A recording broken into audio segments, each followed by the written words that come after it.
Welcome to the Jams and Tea podcast, where we spin the jams and spill the tea. Today we are reviewing Lorde's new album, Solar Power, followed by a review of Deafheaven's shockingly controversial Infinite Granite.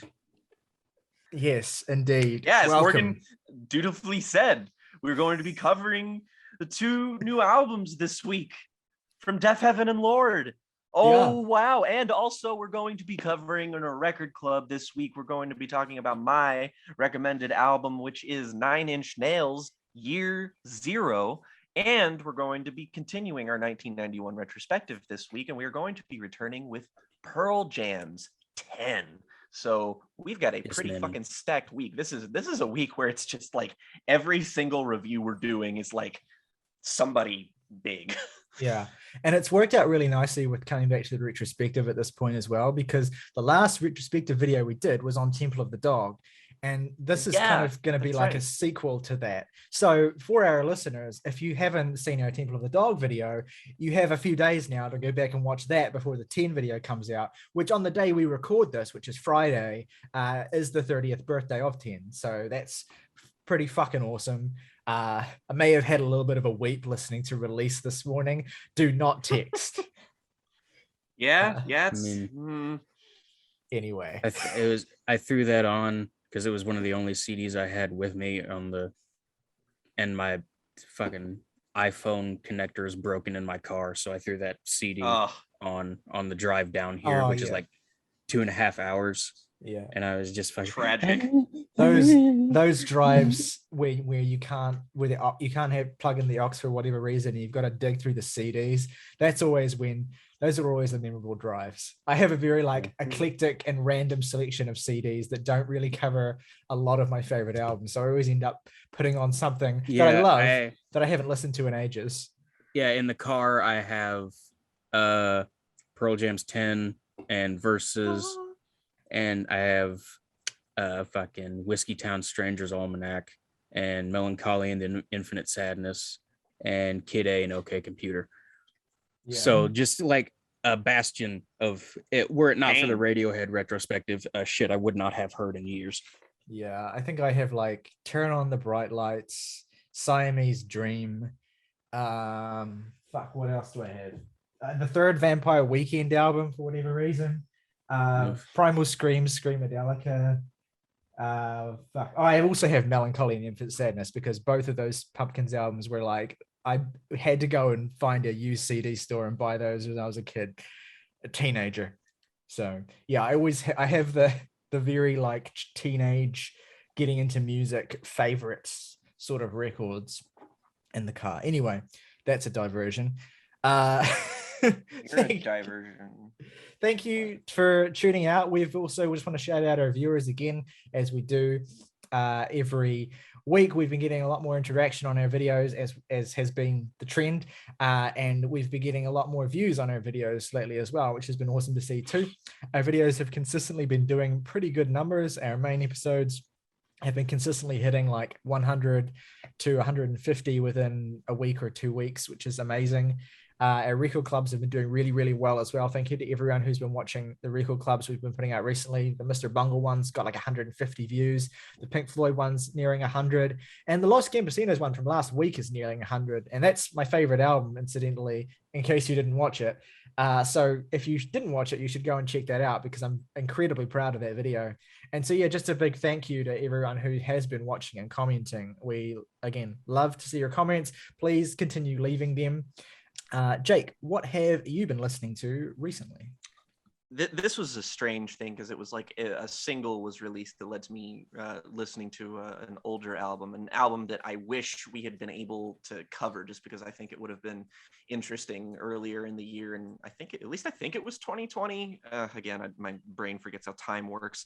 But to basically, in the lamest sounding sentence possible, the new Metallica Blacklist album, which is coming out, where it's just a fucking dozens and dozens and dozens of contemporary artists covering old Metallica songs. For the 30th anniversary of the Black album. Yeah, for all off of the Black album. One that was released recently was Rina Sawayama's cover of Enter Sandman. And it's interesting because I never actually we just sort of kind of glazed over Enter Sandman when we actually talked about the Metallica discography fucking eons ago. And we all just kind of said the same thing about it, which was that it's like, it's overplayed, but it's like fine or whatever. And like, I actually have a couple issues with that song, and that I think there are just very specific instances of very specific lines and hooks just being like bad. The lyrics are fucking stupid. Yeah, there's just a part where I'm scared of the boogeyman. It's basically that for 5 minutes. I mean, a little bit, but there's just these parts where normally they, the charisma of the performer can pull it off, but it's just like James Hetfield is just not able to pull off what's the opening lines to that song where he's just like, oh, I love to include everyone. He had to clarify. It's just like, don't forget my son, to include everyone. It's just like, it was really essential information that we needed that. Anyway, that was a complete tangent. Rina Sawayama covered this song, and I can't stop listening to it because it fucking rules. I went back and listened to Rina's self-titled album last year, which I really, really like. I think that's a really terrific. I mean, I guess I can only call it pop in the broadest of senses, but it's like Rina's this really weird artist where she's taking all of these really specific 2000s sounds that's a combination of she's got songs on that album that range from one specific song will sound like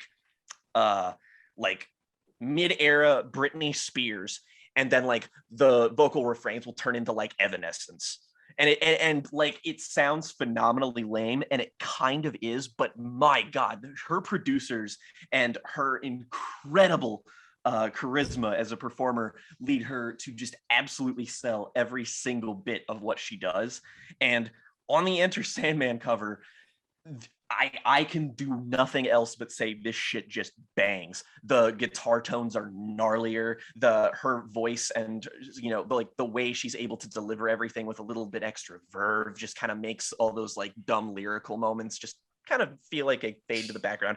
Honestly, there's just not a single way which the original version is better. So good job, Rina. And I also listened to another big Autechre milestone. I listened to Chiastic Slide, which I've been meaning to get to for a long ass time, and wow, someone on this podcast liked an Autechre record. Say it ain't so. Go. Can we get a fucking dub in the chat for Chiastic Slide? We can. Comment W if you like Chiastic Slide. Please do. But yeah, Chiastic Slide's fucking excellent.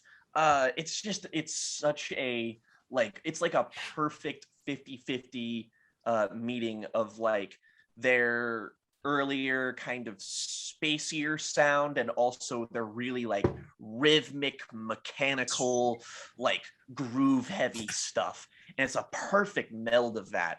And there's not a weak point on the album, frankly. I think it might be my favorite early Autechre project, and it's it's so hard to say because I like so many of their albums so much now. I'll have to go back and listen to basically all of them to make a proper ranking, but this is top 3 easy. But yeah, it fucking owns. Look at what the August is a grasshopper. My name is Grassy. I'm a grasshopper. I listen to the music. I like His name is Grassy. I also listened to the new album from Wolves in the Throne Room, who, if you don't know who they are an atmospheric black metal project that's they're pretty prolific, honestly. They've got a shitload of albums, and judging by the Rate Your Music ratings, they really haven't missed. I've listened to 5 of their records so far. Stuff like Diadem of 12 Stars, Two Hunters, Thrice Woven.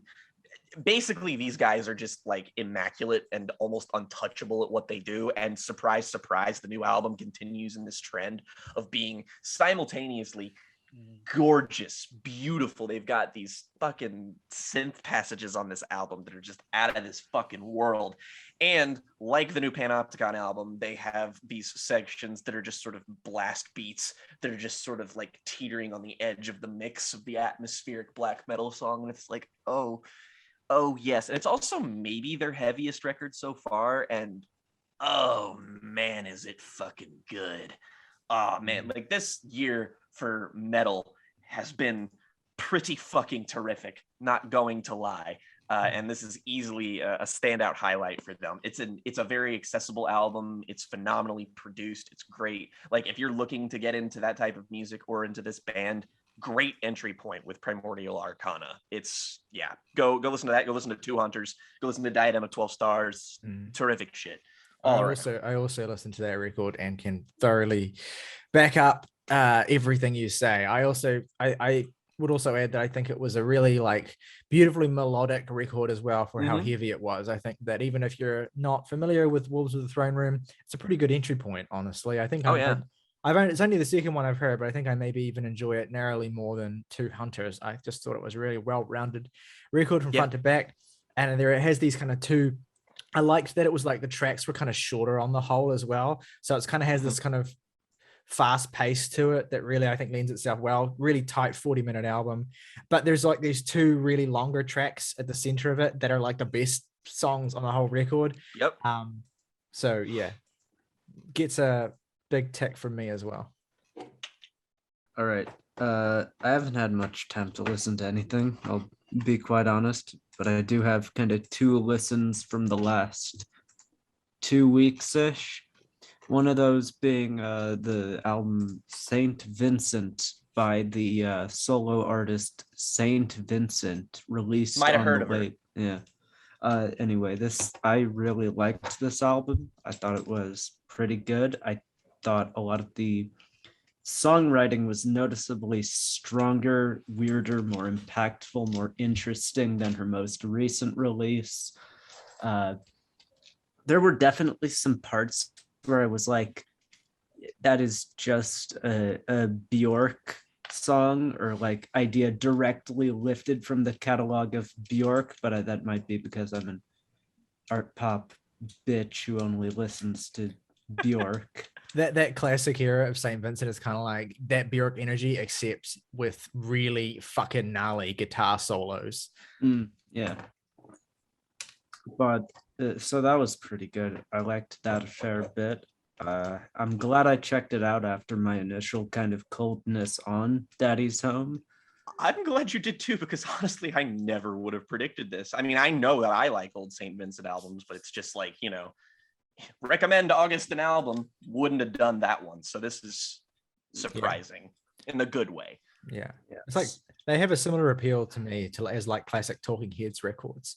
Just that's really kind of like angular, really funky, but like incredibly melodic and groovy rock music.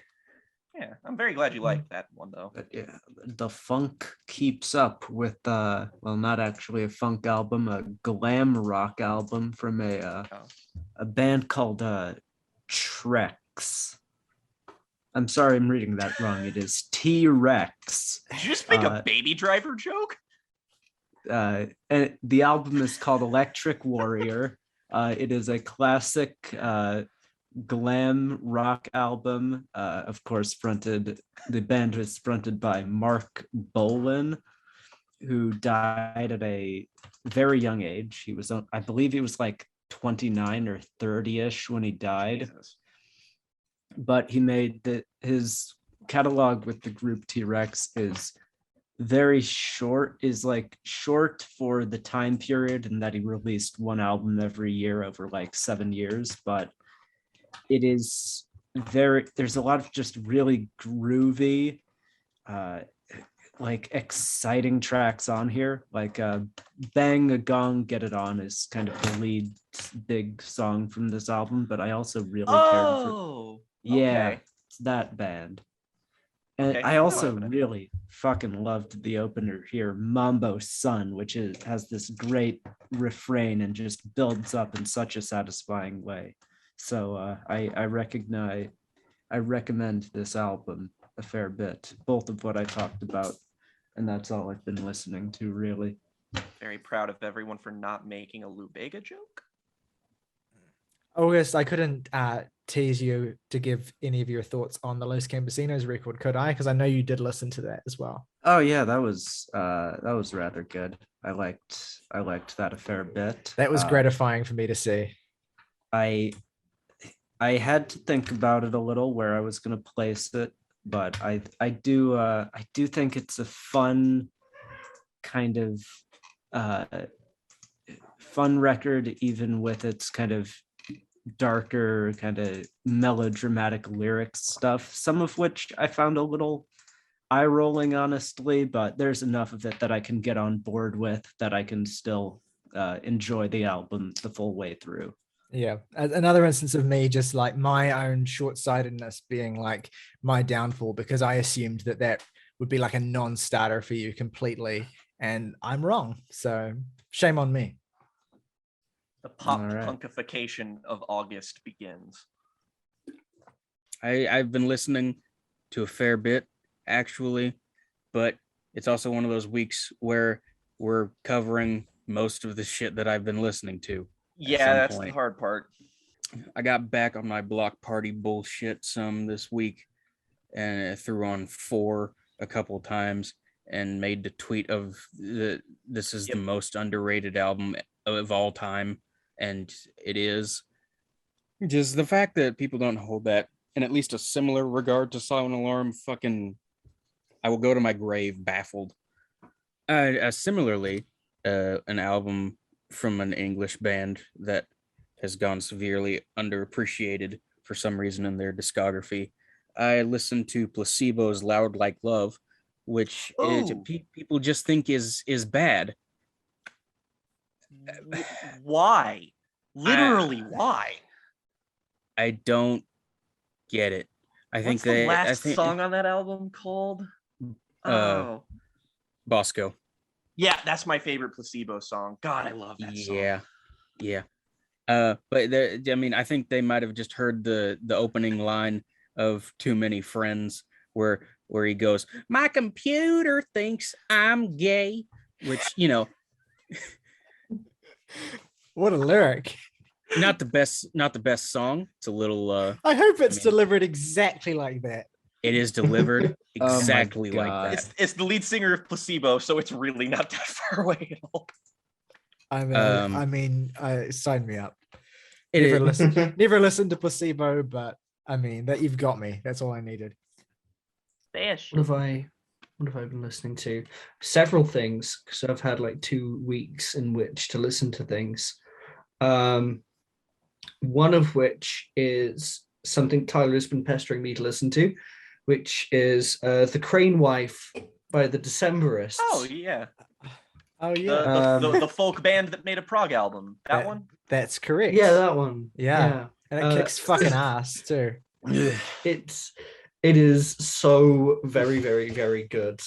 It's around here somewhere. I even bought a book that one of the songs is based off, called Hunger, which is a song that the song When the War Came is based off. Yeah.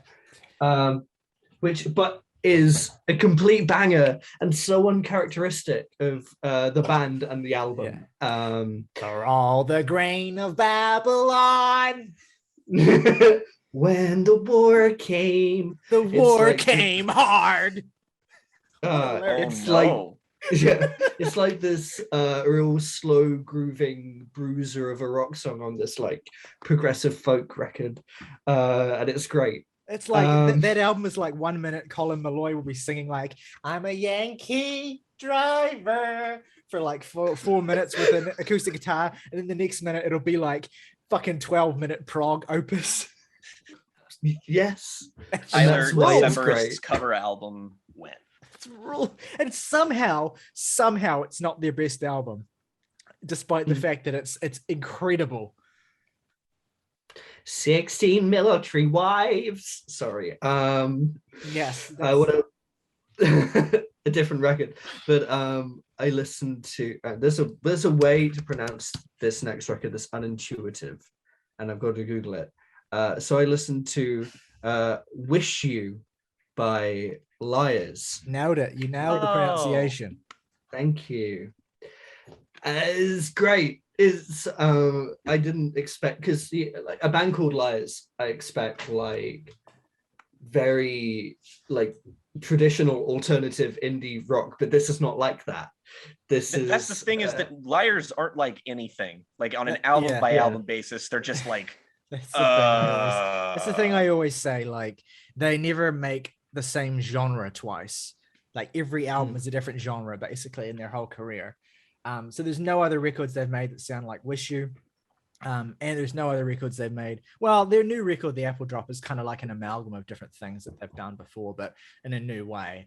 But like Wish You is like, for context, the album before Wish You is kind of like this, how to describe it, like avant-garde, Swans-esque, discordant guitar, progressive nightmare fuel. And then Wish You is the album they made after it, and it's like minimal techno. It's just like this complete pivot. But yeah, anyway, your thoughts?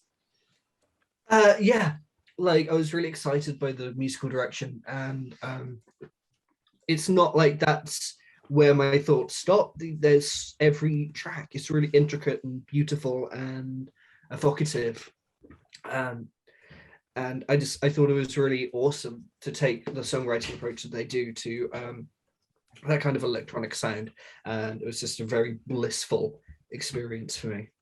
Sick. Yeah. I listened to Choirs of the Eye by Ko Dot, which absolutely blew me away. yeah, it did. How do I put this? It's I would forgive someone for wanting to not call it a metal record, even though it definitely is Well, one. it's avant-garde metal is the specific thing that it is. Yep. So like you'll have stuff that's close to kind of like black metal, and then you'll also have stuff that's much more kind of like ornate, folky, sometimes really structurally strange.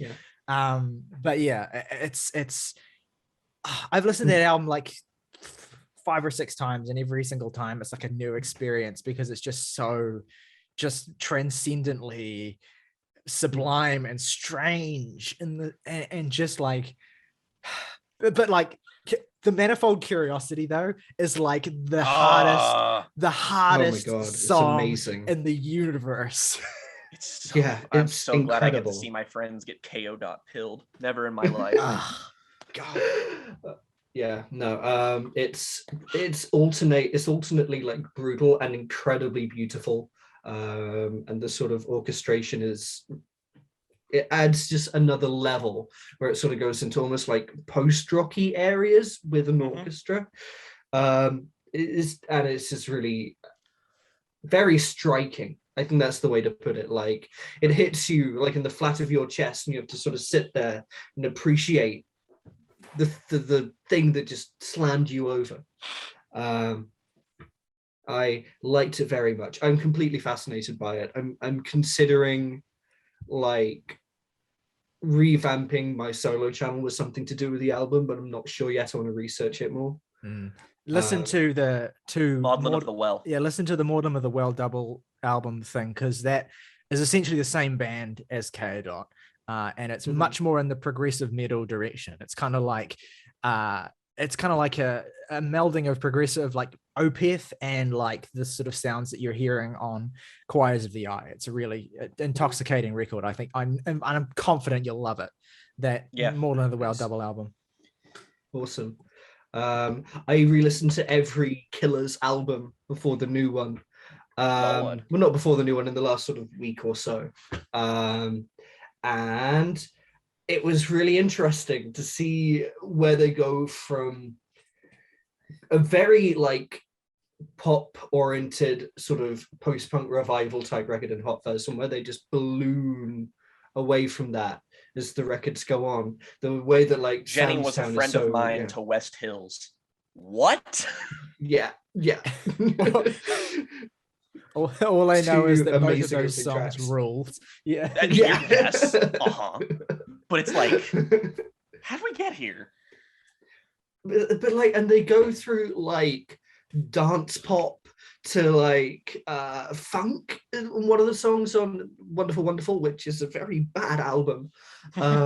Handily their worst record, in my opinion. Yeah.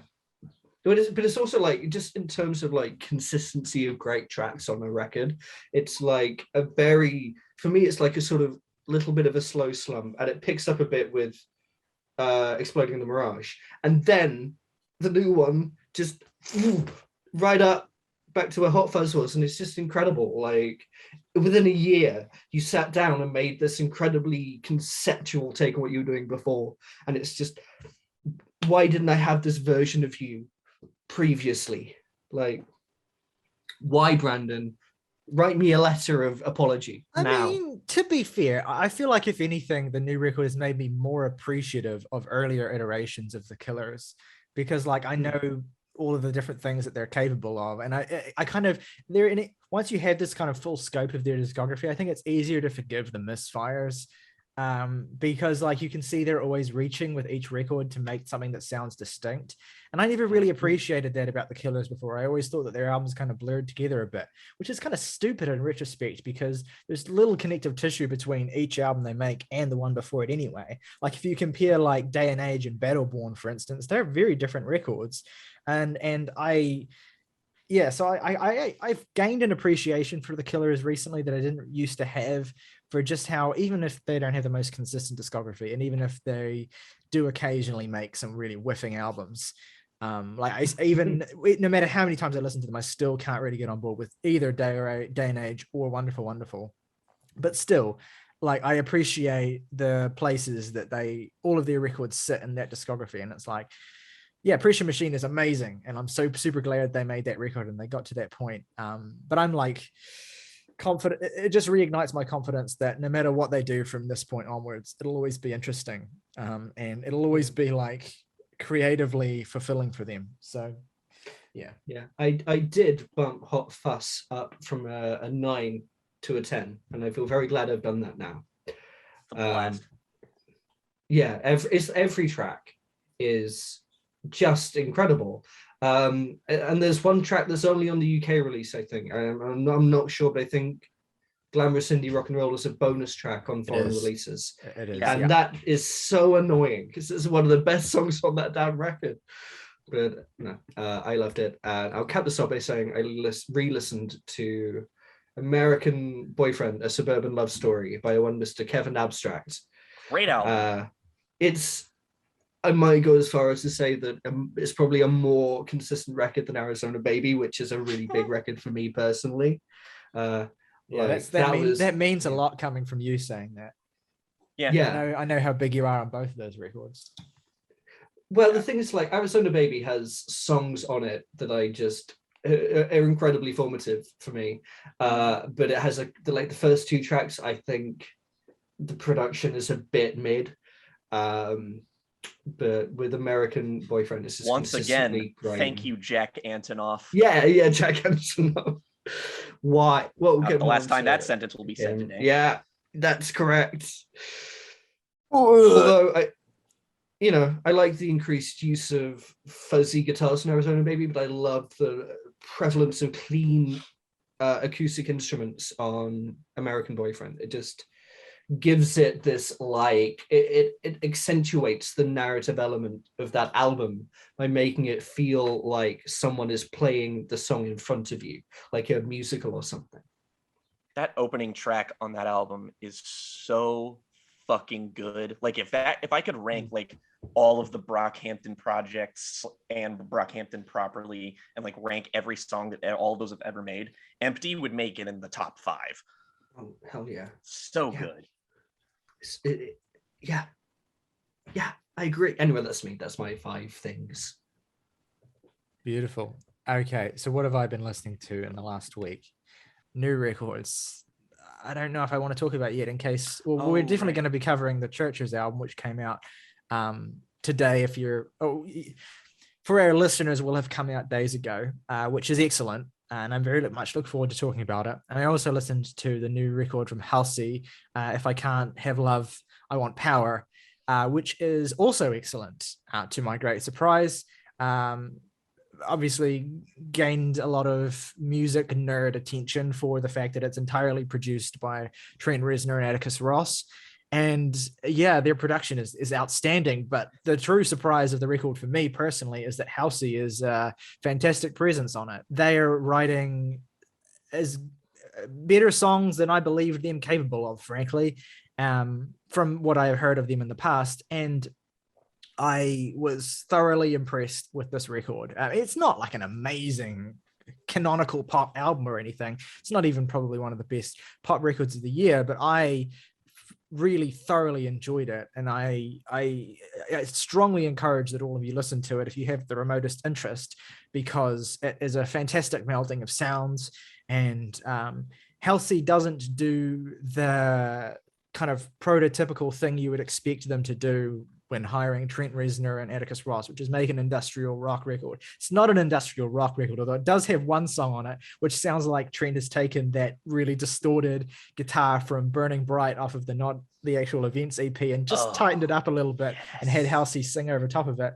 So there's one little industrial rock moment on the record, but for the most part, it's much more in that kind of like Social Network, Girl with a Dragon Tattoo, OST aesthetic sound, and except like sharpened and put into pop arrangements and having Halsey sing over top of them. And it's a really good record. I really thoroughly enjoyed it. But the Churches record is outstanding.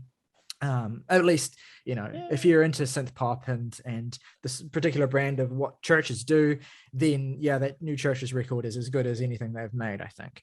Tiny Scottish woman have big voice. So true. So without further ado, then let's get into our reviews for today. And first up in the queue is Lorde.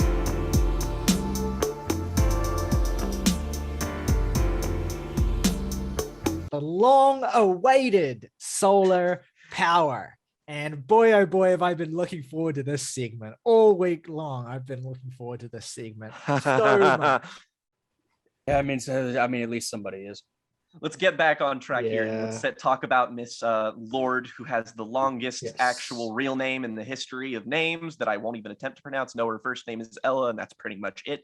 But you may know one Miss Lorde. I think one of the few fledgling successful pop stars that came up in the 2010s that has a continued, like, really massive following, which is really interesting considering the fact that she really came up from the single Royals and her album Pure Heroin, which did incredibly fucking well. And then she followed it up with Melodrama, which obviously did not have the single that was Royals, even though it had several very successful singles. It was, it was a sophomore effort where the artist matured and grew, and a lot of people who were diehard fans, they latched onto that album really hard, even if it wasn't the financial success that it probably should have been. And ever since then, everyone has been eagerly awaiting her follow-up, the third record of hers, just to see where she goes, just because I feel like the sort of Pure Heroin was very emblematic of where pop was at the time. It's very low-key, but it's also like, her personality's there. And then Melodrama was her really coming into her own. So she announced Solar Power earlier this year, fled with a single. The title track, I think, was the first single, alongside the following singles, which were Stoned at the Nail Salon, and I think Mood Ring was the last one. And it's really strange to see this unfold in real time, because there was just sort of an immediacy to when it came out of people like latching on to Solar Power as a single and just, rabidly kind of getting in the mode of like, oh boy, Lorde 3, let's fucking go. And a lot of people got really fucking hyped about it. And then the album came out, and now, I mean, reactions have spanned from like, I've not seen like a consistent take on this album to save my fucking life. I've seen, I think this album sucks shit. I've seen, this is her best album. I've seen, and so the thing is, like, this album was like in the public consciousness. I think like it's very easy to get overwhelmed by stan takes on Twitter, but in the public consciousness, this album was fatigued from the get-go. Like as soon as that single came out, the overwhelming reaction was one of absolute mid. Like, this is not what we wanted. This is not what we expected. This is underwhelming. And that has been a consistent theme throughout the entire rollout of Solar Power, is that this has been underwhelming. The only people who've been on board with this album rollout have been stans who are mentally committed to being on board with it, regardless of the music anyway, had already mentally committed to being on board with it before the music even came out. So they had put themselves in this position of like, well, whatever she does, we've mentally and based their entire personalities around like stan Lorde. So whatever she does, we need to fucking be there for it. So those people don't count. They're not real. So what we're really talking about is well, I mean, that's not how like real people engage in music anymore. No, you're right. It's just funny to be like, stans aren't real. Well, obviously they're real, and obviously like their influence matters and is important to the narrative and all that sort of shit. But the thing is, this album, it was doomed from the get-go. And a little bit. It's like, I don't want to frame this as people having a lack of understanding of this record, because I don't think that's the right way to frame it, because it also kind of is a bit condescending and maybe undermines a lot of genuinely negative takes I've seen that have been well articulated. But I also do think that, and maybe this part of this is also Lorde's fault to a certain extent, or not even necessarily fault, but kind of like intention, is that she has deliberately delivered something that is at odds with the rest of her career, at odds with the expectations of what people wanted from her, and even more pointedly, at odds with pop music. In a weird way, because I don't think this is a pop album, like really at all. It pointedly has no bangers. Its singles pointedly don't really ignite in the way that previous pop singles from Lorde have, which is interesting to say, right? Because she did come up with Impure Heroine with this sound that was very minimal, right? And was very much based around these very kind of spear elements and not necessarily this building to a crescendo thing. That was very much a musical reputation she developed around melodrama. And in basically every respect, I think Solar Power is the polar opposite of melodrama. It's kind of like night and day in terms of musicality, in terms of the general structure and sweep and larger than lifeness of it and the emotional tone of it. It's the complete inverse of that album, which is interesting to have an artist do that sort of thing, especially when there is this sizable gap between these albums, like 4 years. People have been waiting for this third record. 4 years of living Lorde has had to, experience. And a kind of integral part of this whole narrative as well is that Lorde is one of these kind of classic examples, but perhaps maybe even more than most other artists I can think of like this child essentially becoming one of the hugest artists in the world at this very kind of tender time in their life, when she was 15, 16, becoming massive, completely unexpectedly, and of course coming from a place where massive world conquering stars don't typically come from. New Zealand is not known for its churning out pop stars. It just doesn't happen. It's just the mindset of New Zealand artists, and particularly in music and pop music and whatever, is just fundamentally at odds with the mindset and culture of most kind of American pop artists. And this weird transmogrification of an adoption of New Zealand culture, this very specific framing of it into mainstream Western art in the last fucking 5 to 7 years has been really interesting for me to see. And Lorde's a curious example of it, I guess. But she's like this teenager who took the world over completely, who released one of the most influential songs of the decade in terms of completely carving a new niche for pop music, which is like such a rare thing, right? And so my point being, she's had to reckon with the implications of this for her, her reputation in the media, the way that she's kind of like very tightly scrutinized in the way that pop stars like Taylor Swift or Adele or Ed Sheeran or whoever are scrutinized, and yet she is kind of like the inverse of all of these people, because she's this incredibly introverted girl who has no real natural inclination towards these affectations that all the pop stars have. And so that's obviously put a tremendous amount of pressure on her to release music that continues to enthrall and thrill people while being true to herself. And I think you can tell when you listen to Melodrama, you can tell that she's kind of putting her fucking everything into that record to do that.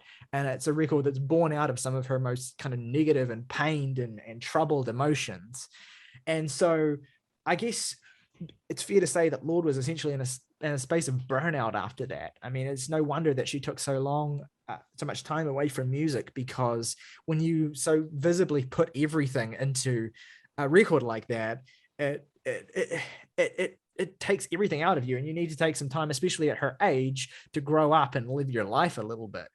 And so here we have this kind of, it's kind of more of a sophomore record than a third record, although I don't know, I guess you could see, because like the first record was the I blew up, and the second record is usually the reaction to that, whereas it's kind of the third record that's the reaction to that. And some people have been making comparisons between this and Billie Eilish's Happier Than Ever in terms of like reaction to fame and being albums that are much more personal and about like coming to terms with where I'm at mentally. And yeah, they're definitely like the same sort of album in that regard.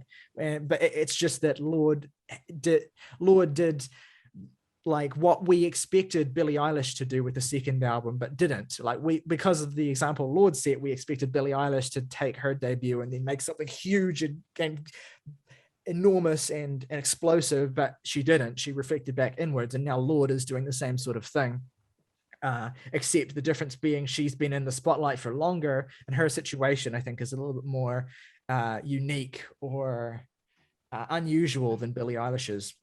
All this to say, Solar Power is a reaction to fame record. Solar Power is a reckoning with who I am, what my place is, the kind of person I want to be, the kind of life I want to lead in a big way as well, the kind of mindset I am trying to adopt, or not even trying to, but the kind of mindset I have adopted to not become totally swallowed up by this world that I am a part of. Like there's this interesting dichotomy in Lorde's music between and this album specifically, between the Kiwi stuff where she's channeling the New Zealand vibe of being at home on the beach, chilling out with her friends, and then the LA stuff where she's clearly like speaking about a completely different environment.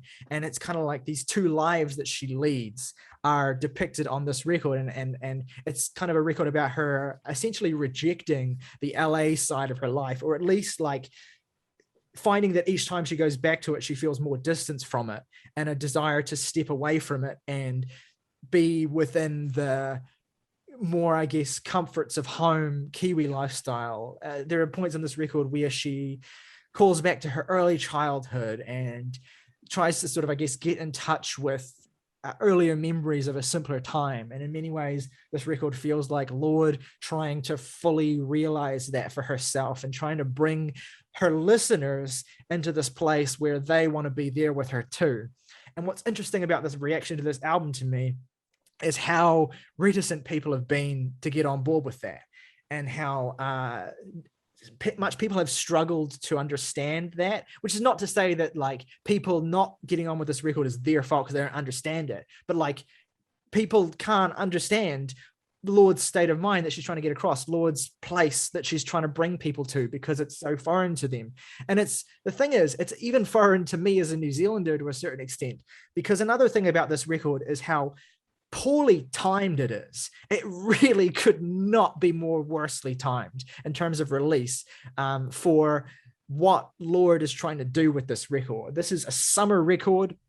It is winter in New Zealand, and even in the US, I'm sure people would say it is not exactly the time of year or the type of environment where you want to go out and chill in the sun. It's an incredibly tense time in the world, and it's a cold, miserable, fucking grizzly. It's foggy here, and I'm sitting here on the couch every day listening to fucking the songs on this record, oceanic fucking feeling, and I'm like, I don't get this because this is not the environment that this music was meant for. So it's really poorly timed in that sense. Like, it's very difficult to connect with this album on that level that Lorde wants to take you to this place, because it seems so like utopian in this way that rings hollow in a way that I don't.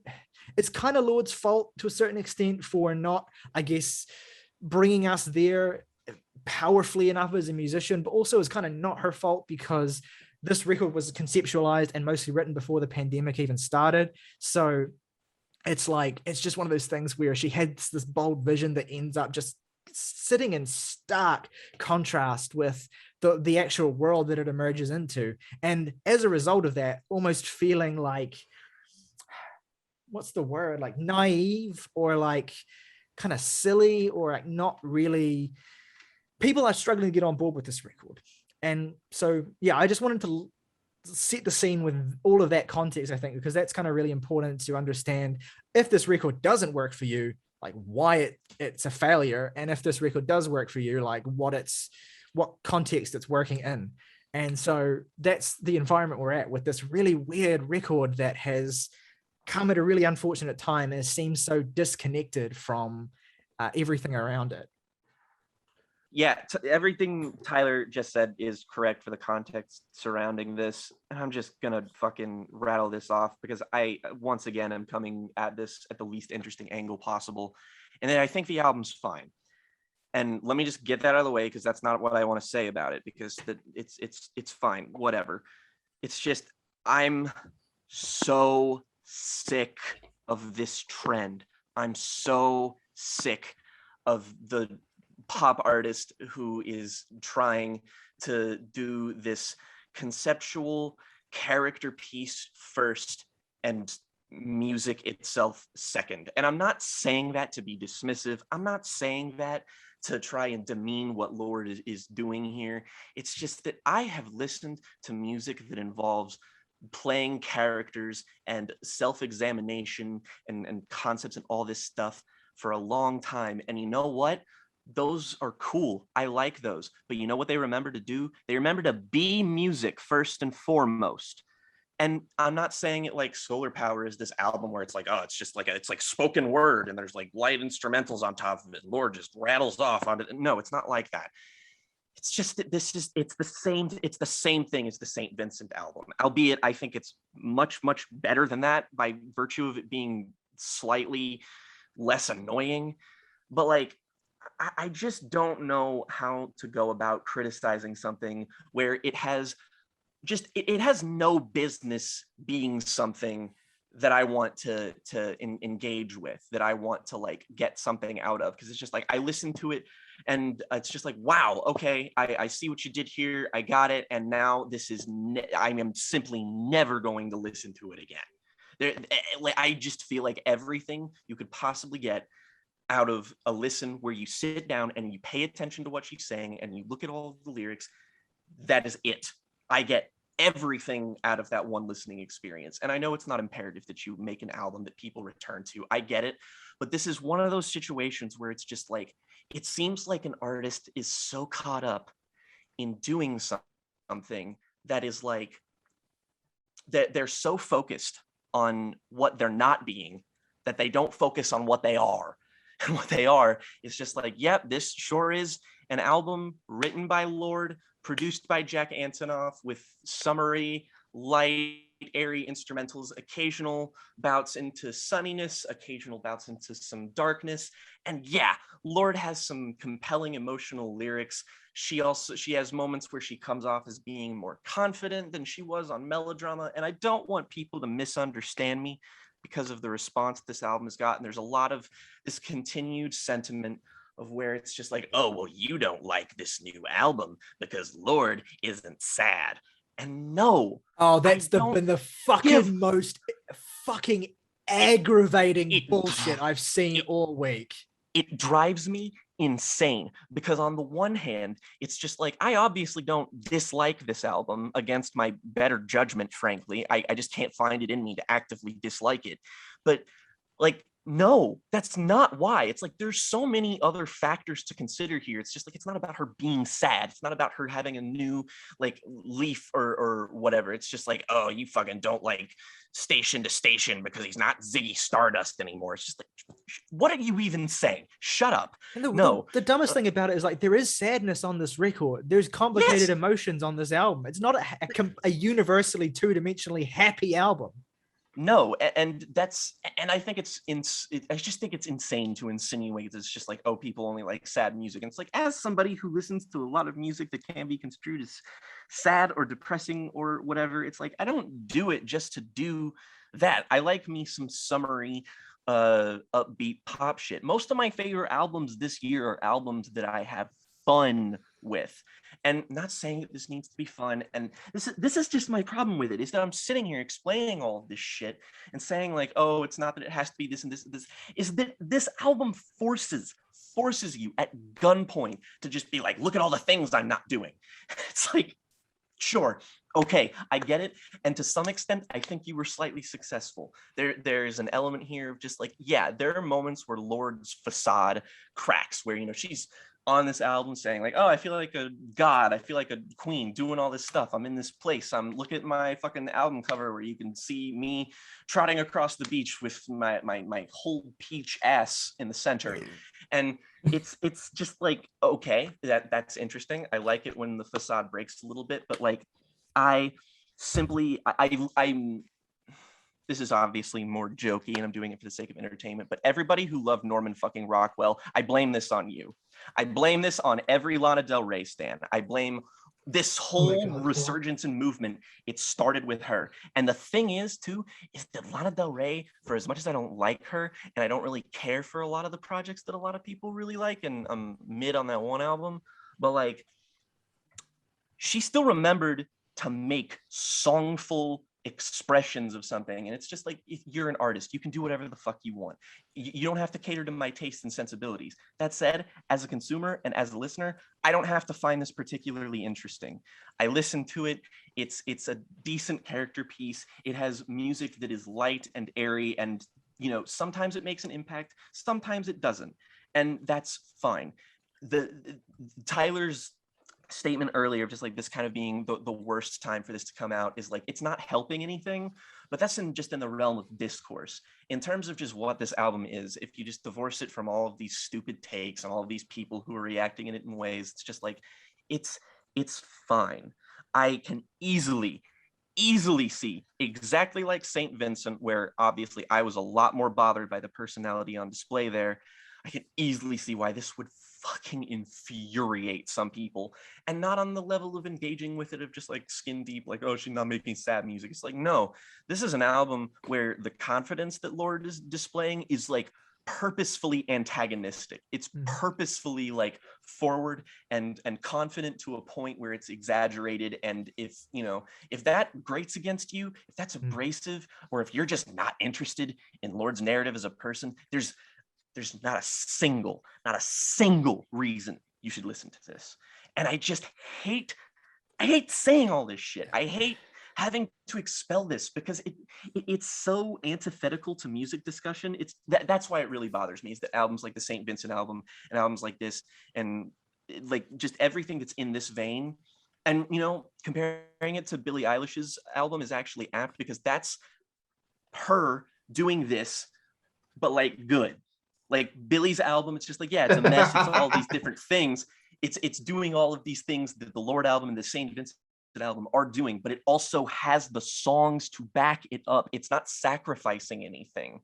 All of its problems are problems that are just inherent with, you know, structuring an album experience. And I just don't understand why this, like, I just, it's so antithetical to us having a podcast of a musical discussion, because it's just like, you know, I don't have an interest in writing a character piece about Lorde. I don't have an interest in writing a character piece about St. Vincent if this is the angle you're going to come at me as a listener with.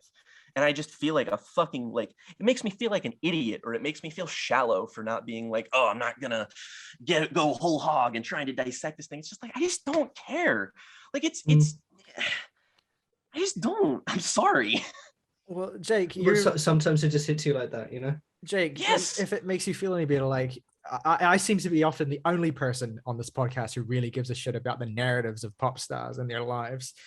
So yeah, I'm sympathetic to that, and I think what you're speaking to about with this record is kind of reflective of a trend in pop music that you've alluded to at the top of what you were saying, of this shift with pop stars towards this world of like writing much more personally and crafting these albums around being these kind of like grand personal statements, almost like diaries of these people's lives. And I think that what's interesting about that is that I don't want to say it's a trend that necessarily she started, but in a certain sense, you could see this style of writing and what she's doing on this thing as being linked right back to Pure Heroine, which is an album where she does basically the same thing as she's doing on this record, except it's about being a 16-year-old girl who is, I guess, lost in a swarm of people and a troubled teenage existence. And then this album is the same sort of diaristic, filled with details about my life and very sparse songs, except it's about being 25 and torn between these two sides of my life as this pop star and this, you know, daughter of a homely New Zealand family sort of thing. And it's the same sort of thing that she's doing. And I guess to a certain extent, perhaps for people, it's gotten less interesting because it's just less immediately emotionally involving this particular story and this particular world that she's in versus the world that she's sung about in the past. For a moment to just and I'll let you get back to your thing, but like I also just look, there are moments on here where Lorde's writing is very emotional and I feel it and I get it, and you know, she's a human being, she has a pulse, she goes through some shit. That being said, even if you divorce this from the whole character study thing, I can only do the whole I'm a pop star, fame happened, my life is this exterior thing, but on the interior, I'm actually sad thing. And it's like, I don't doubt for a single moment that these emotions are difficult to deal with and that you are going through something and you're trying to make a struggle out of that. But there is a point where I, as a listener, whether or not you have the songs to back it up, am just fatigued with that shit. It's like, I get it. I have been listening to music that has this exact same message since the fucking 1970s. And you know what? A lot of those albums have a lot better songs. And I get that sounds mean and that it's reductive, but it's like, I'm sorry, but I've seen this before. I've been here.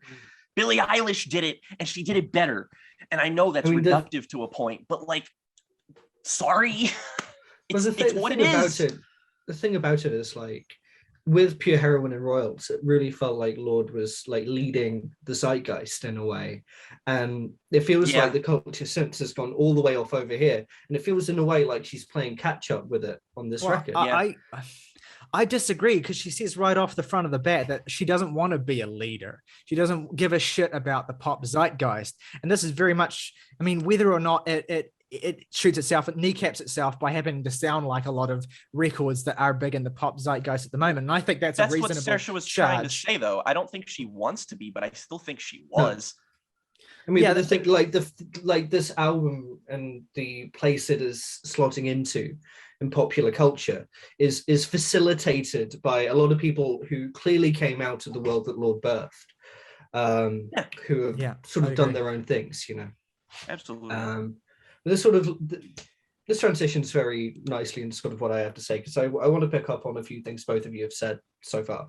Please. In the, like, the thing about Lorde's approach of talking about the romanticism of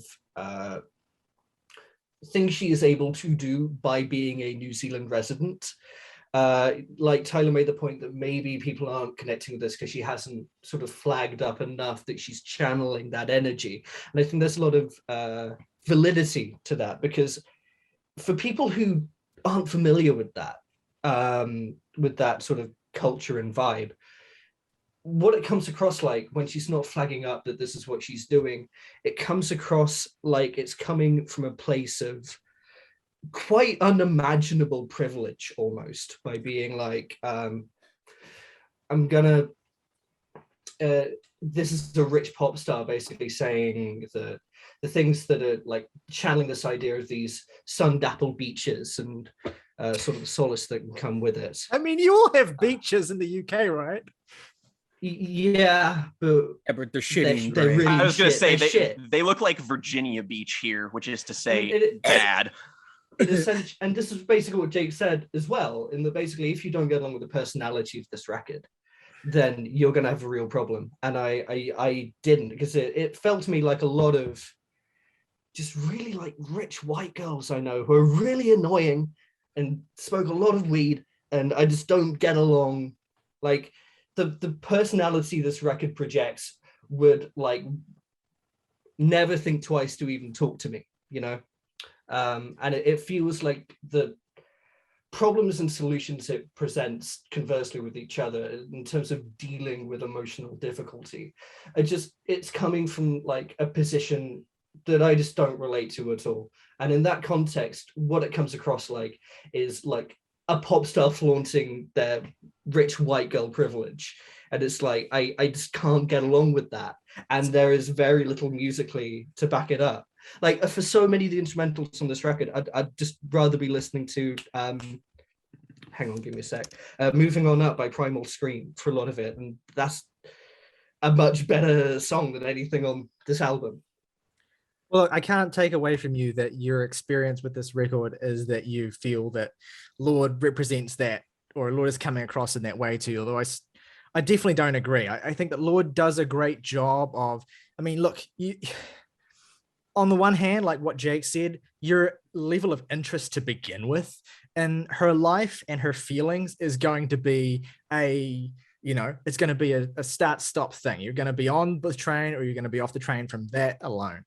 But I think if you give her the time of day, I think she does a great job of being even-handed on this record. And I don't really think she comes across as privileged in any excessive way. I mean, I think in a lot of ways, this record is about her trying to divorce herself from her privilege and kind of distance herself from it and step back from it, and in many ways even relinquish parts of it. And I think there's definitely an argument to be made that she doesn't do an amazing job of doing that, but I think that is what she's trying to do first and foremost. Right, but it's more like the fact that is such a focus for the album.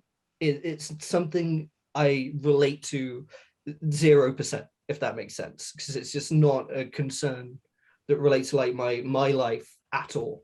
Sure. I mean, again, subjective experience. It's not a concern that relates to my life at all either, but yet I feel empathy with Lorde's emotions and a lot of this record and the state of mind that she's in some of the songs. Not all of them, but some of them. So yeah, barrier to entry, I guess. I would like to posit a separate perspective. You all know me. I don't fucking care about the pop persona, or God, I wish that were me. Whatever the hell. All I am interested in is like I threw on Melodrama at some point in like a year or two after it came out, and was like, damn, this is a really good album, like I would with literally any other album ever made. And I'm obviously not positing that my way of approaching things is better or anything. It's just my way of approaching things. And so I did the same thing here.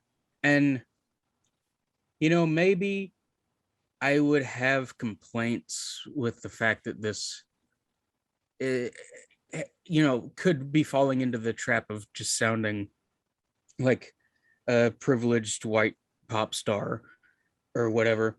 But before I could even get to any of that, I was so bored. I was so bored by the music, the sound of this thing. It's entirely weightless and dull and uninspired. It sounds like every Jack Antonoff record from the past 5 years. And I'm just tired of it.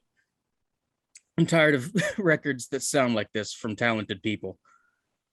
Because because to me it doesn't sound like anything, and that's the biggest issue I have here.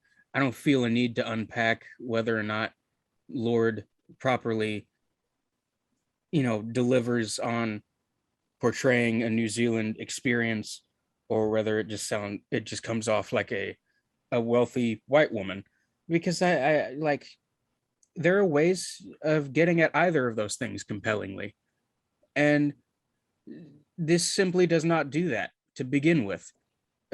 Because from my perspective, lyrics are there to serve the music. You can have a great record without great lyrics, but you cannot have a great record without great music. And this record does not have great music. This record barely has good music. And it feels like writing a review for Dasani bottled water. Like it's bottled water. You need to be hydrated, so you should drink it in a pinch. But you can talk about its chemical makeup. You can talk about what led it to get into the bottle in the first place, and it's probably going to be shit that I didn't even think about. And you walk away from the end of the day, and it's just like, wow, I know more about that bottle of water. Yeah. I'm still going to go drink some orange juice because I like orange juice more than water. Not even that. I'm going to think, the only thing I'm going to be able to think about, even after you say all that, is the fact that it tastes like the fucking bottle it comes in. And it tastes like licking plastic. So I'm going to go drink some water from the tap. I think at this point, did not expect to have an existential I think crisis. This would be a suitable point, probably in the video, for August to jump in and share his thoughts. Oh yeah, as we all know, I'm not a fan of I'm not a huge fan of white women. Jack and fuck you. Fuck you. Anton Jackoff and his production. My favorite playwright. Jackoff's gun. I wish that I was not alive. Anyway, so this is the first thing that jumped out to me. This album is going for this like oceanic, tribal kind of production sound. It's very beachy, summery sound.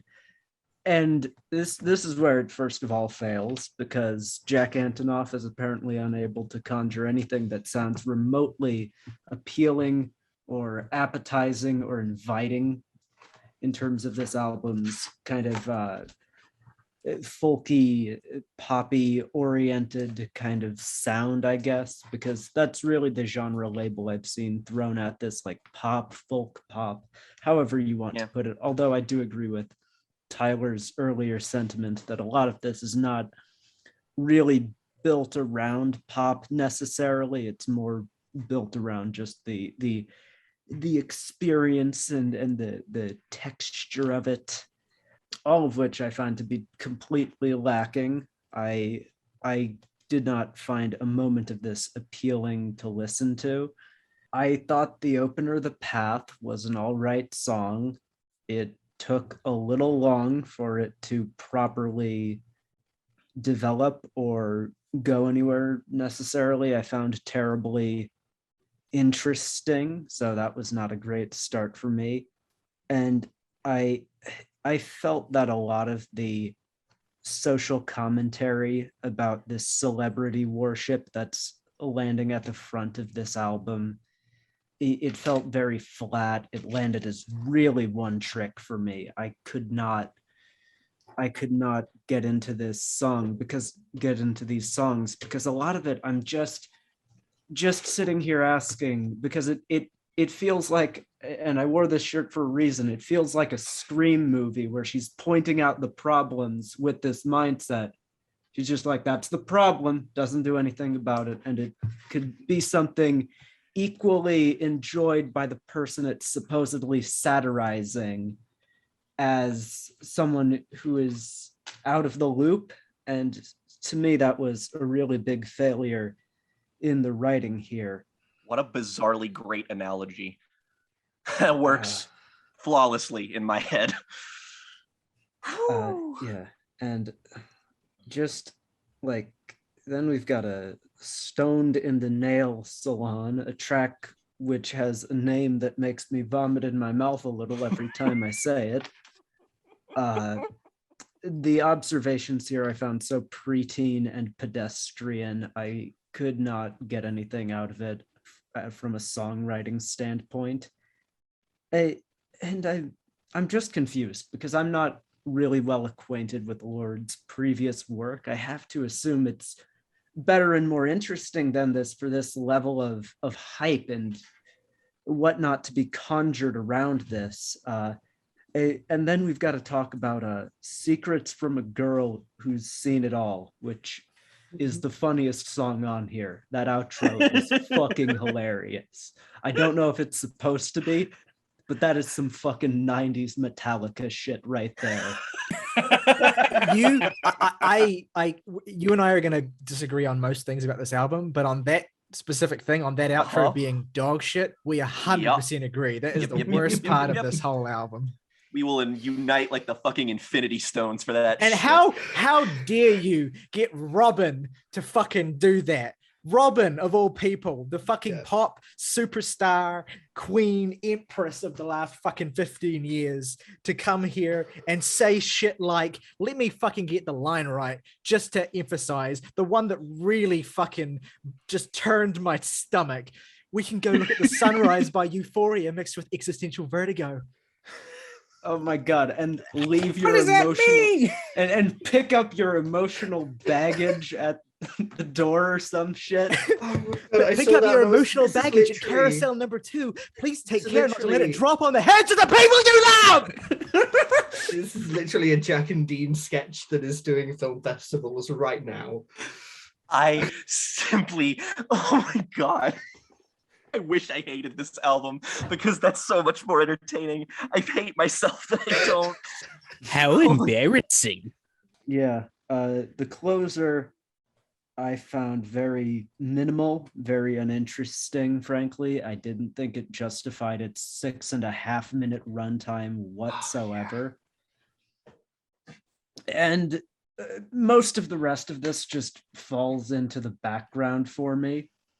Quite honestly, there's a lot I just struggle to get onto. And look, there are real emotional beats in this album, which I'm sure Tyler, in his avid defense of this album, will get to, that are minorly compelling, that there are ideas scattered about here that I like, none of which I took notes on because I was basically catatonic by the point in the record where we got to them. But I was just kind of left in this limbo listening to this album, waiting for something exciting to catch my ear. And by the second listen, I had kind of given up on that poppiness being a part of it and coming into it. And I want to emphasize, I'm not disappointed because I don't have the history here to be disappointed with this artist. I want something that is going to grab me, that is going to grip me, that is going to compel me. And this fails to do it in a way that reminds me a lot of the most recent Steven Wilson album of all things. Of just You're not wrong. A lot of social commentary and just these bigger, broader ideas in place of something intimate and personal that I could really dig into and get on board with. So yeah, I did not like this much at all.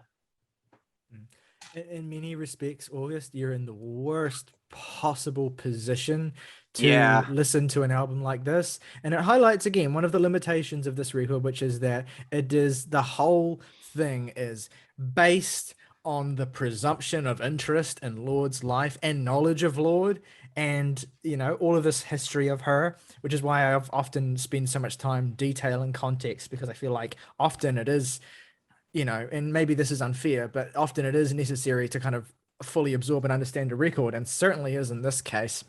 But at the same time, if you don't have that interest, if you don't have that experience, I mean, especially with a record like Solar Power, you're going to get nothing. And Lorde's observations and I suppose, commentary are, I mean, particularly if you're sensitive to the way that she writes about these things, then you're probably going to find them particularly eye-rolling. And look, again, I feel like I've been in this position so many times that it's starting to become a cliche. I've come to like this album quite a bit. I hated this album the first time I heard it. I have to emphasize that. And again, it's not because I'm trying to impress some kind of, well, actually, if you don't like this album, it's because you haven't listened to it enough. It's not what I'm trying to say at all. I'm just trying to say that my process of coming to like this album, for me, it revolved around having to spend a certain amount of time with it that I was invested in spending, that a lot of people won't be, and that's fine. Like, you've got, people have lives and other music to listen to, but I've come to appreciate this record quite a bit. I still think it's heavily flawed, as my cathartic outburst with regard to that one song before has kind of hinted at. Is definitely a deeply flawed record, and I think that there are certainly some goals that it has that it doesn't meet. But there are also other aspects of the record that I think are beautiful and really well executed. And in many respects, I think that Lorde is continuing to evolve as a writer in really strong ways on this record, in terms of communicating feelings in a way that I think is quite poetic and well done, and not as heavy-handed as some of her lyrics have been in the past. And so I'll start to dig into it with, I guess, the opening track, The Path, which I'm glad to see some liking for this song, because I think it's one of the record's highlights as well. I love, immediately as soon as this record starts, I really love that warm and vaguely psychedelic guitar line that Jack Antonoff immediately starts playing and building around the song. It sort of feels like a very much a scene setting thing. But I also think that, and this is true of a number of songs on the record, that when the drums come in, they sound really nice and crisp, and they have a really nice point of contrast in their sharpness against the kind of dreamy formlessness of the guitar lines. They form a nice contrast on a lot of the songs on this record. Yeah, and I think that generally the message of this track of, if you're looking for a savior, that's not me. This idea that she has returned to of pop stars being perceived as leaders, saviors, cultural figureheads, this idea that pop stars are supposed to tell us how to live our lives. Pop stars are supposed to tell us how the world's going to be, how the world should be. And Lorde consistently, ever since Royals, because that is a song that's founded on this idea of rejecting that, of finding a cold hostility towards that trend, and rejecting outright the notion that pop stars should in any way be seen as leaders or representatives of what the right or wrong way to live. Like, I think Lorde is great at acknowledging, first and foremost, that pop stars are facile people a lot of the time, and they are only really able to talk with any honesty about their lives. And I think Lorde treats the balance on this record of trying to do that while being emotionally honest about her life and experience, while also not coming across as totally disconnected and disengaged from the real world. And I think she does a pretty good job of that. But yeah, I think part of the message of this record of rejecting pop stardom, of rejecting this notion of leadership, and this notion of a leader that she kind of plays with throughout this record, is by deliberately making it so not pop. Which is not to say bad. I don't think any of this record really sounds bad, but it's not a pop record. And there are, for the most part, the songs don't try to be pop songs. They are folk songs. They're these very kind of like lilting, gentle folk songs that are focused very obviously sharply and cleanly produced with that very modern aesthetic, but focused all exclusively squarely on lyricism and writing. Like, all of these songs, without exception, are focused on the writing and the lyricism and Lorde's messaging and Lorde's what she's trying to get across. And to a certain extent, the music is incidental. And that has led to a level of coldness towards this record that you've all expressed really well. That is completely understandable. So yeah, there's no bangers on Solar Power. There's barely any pop songs. Much was made when it was released that of the title track Solar Power being kind of deflating as a lead single for a pop record. It built up to a chorus that was nice, but not the world-defying thing that her previous single choruses have been. It's definitely no green light. And I mean, to its credit, I don't really think it's trying to be. It builds to this tropical shuffle and George Michael-esque vocal that I think circles with this nifty horn line and little else. It doesn't raise the temperature, and in the context of the album, that's kind of wise because it doesn't promise something that the rest of the record won't deliver. Shout out to the drummer on this record as well, Matt Chamberlain. I've already highlighted the fact that I think the drumming is really sharply produced on this record, but his playing, he's played on a number of pop records dating back to Fiona Apple's Tidal, and he sounds great on this record too. But I think Solar Power, the song, makes more sense and lands with a little bit more impact in the album than as the standalone thing. Lorde makes a point on this record of continuously circling back to her desire to reject a pop star lifestyle and live in the New Zealand sun. But there's also this weird and kind of potent subtext of how distant she is from that, how difficult that will always be for her to attain, how sadly alien the world of her childhood is now to her. Although I think to her credit, it's not really a record that comes across as a struggle record first and foremost, like some of the kind of tired cliche records, and it's right do. It's a subtext, the sort of extent to which she's struggling with this. But for the most part, this is a record about like, not about struggle, but about like knowing what you want and taking it, knowing the kind of life you want to lead and actually making yourself put yourself there in that mind state of being a kind of more positive person.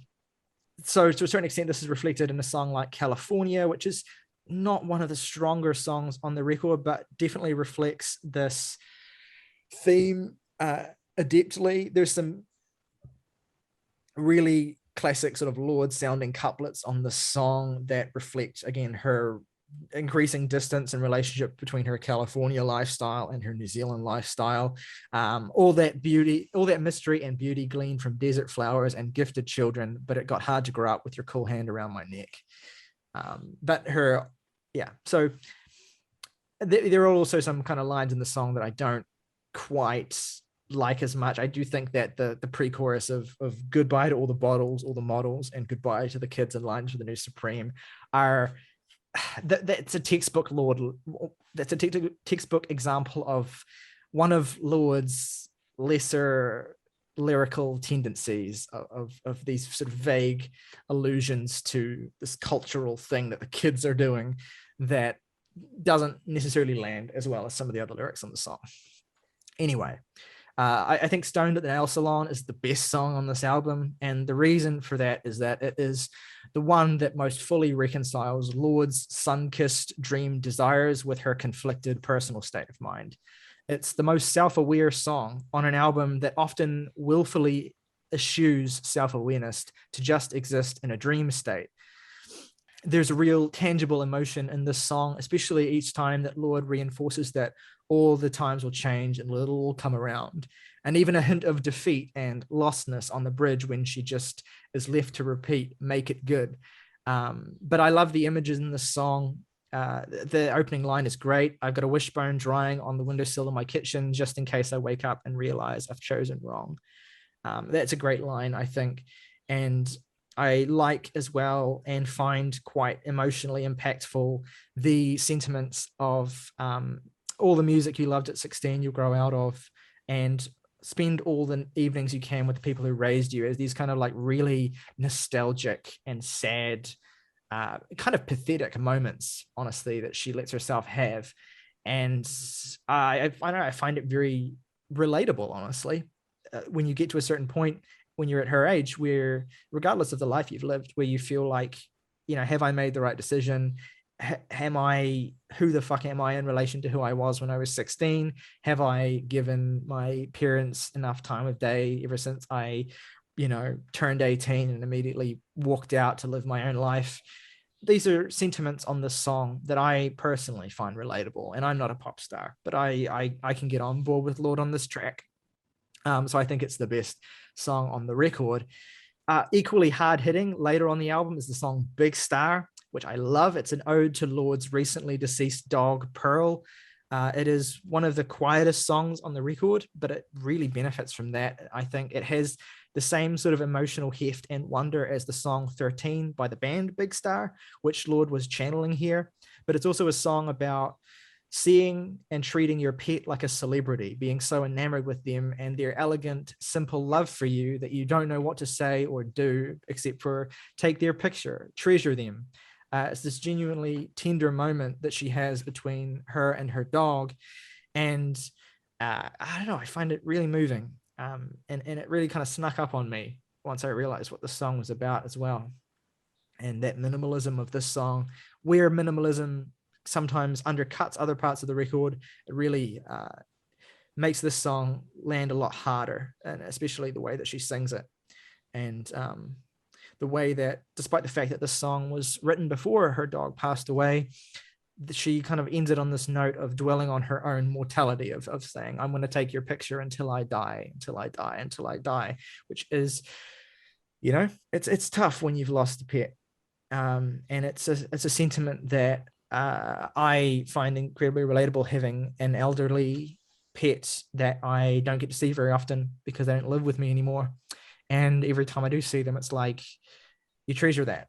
And this is a song about treasuring those little tiny things that your pets do that are so easy to take advantage of, but are really easy to miss when they're gone.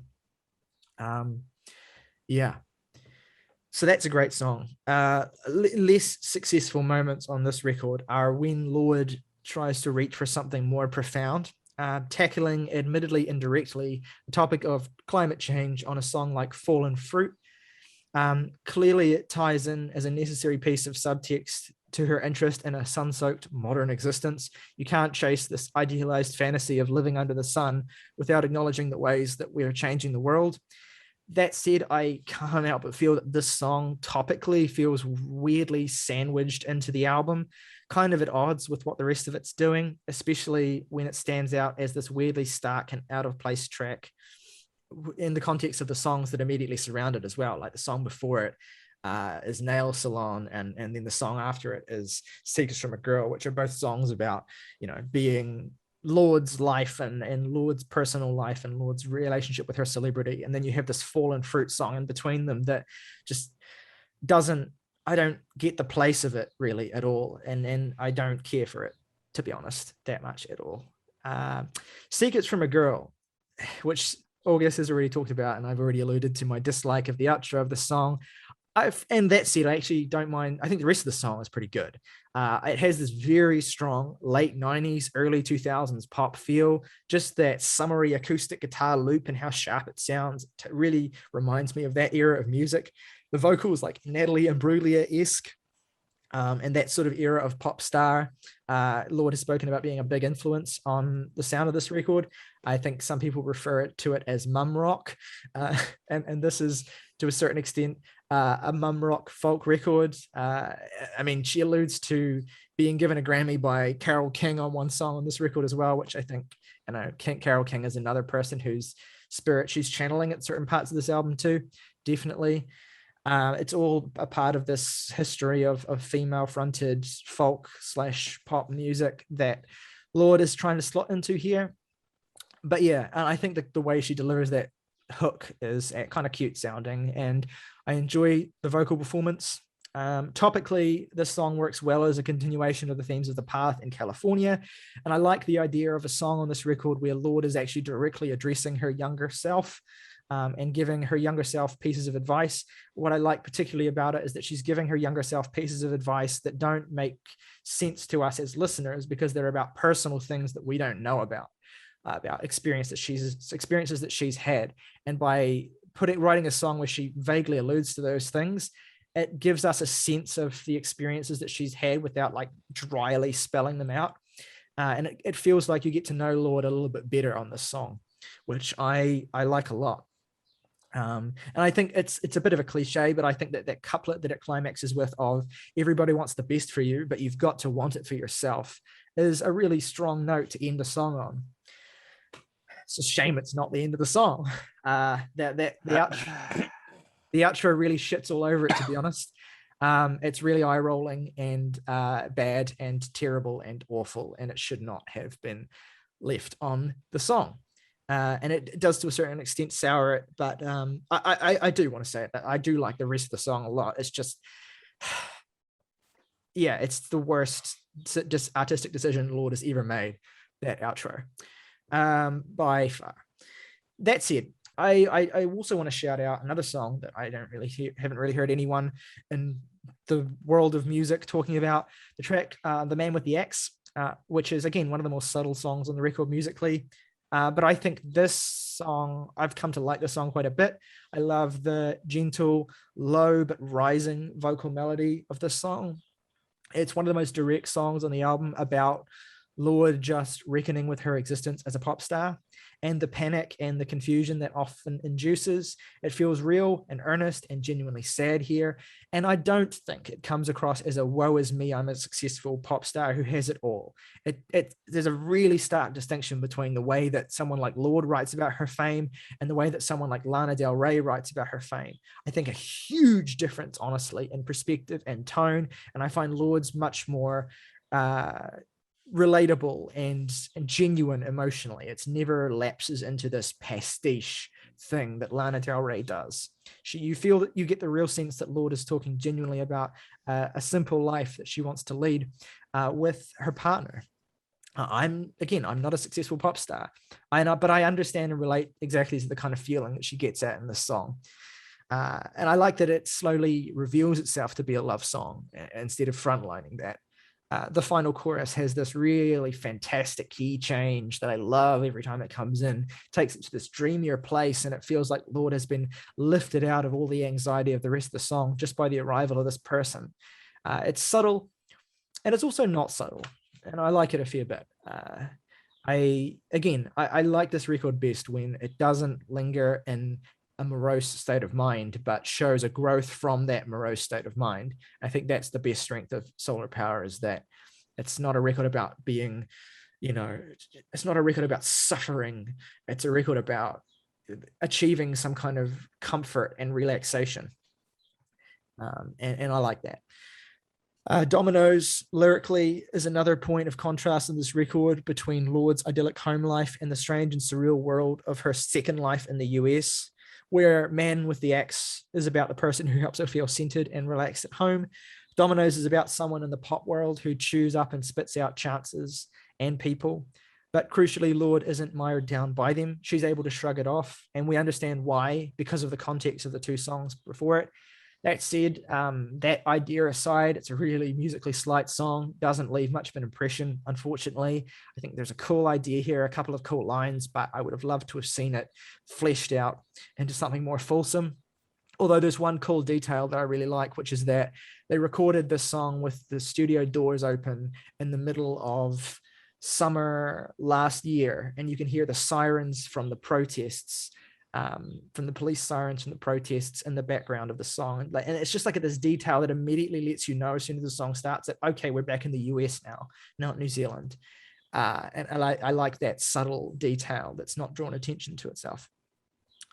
I don't have anything to say about Leader of a New Regime. It's filler. It shouldn't be on the album. But it doesn't anger me. It's just like redundant. And then you get Mood Ring, which is a piece of gently biting satire that has received a lot of mockery.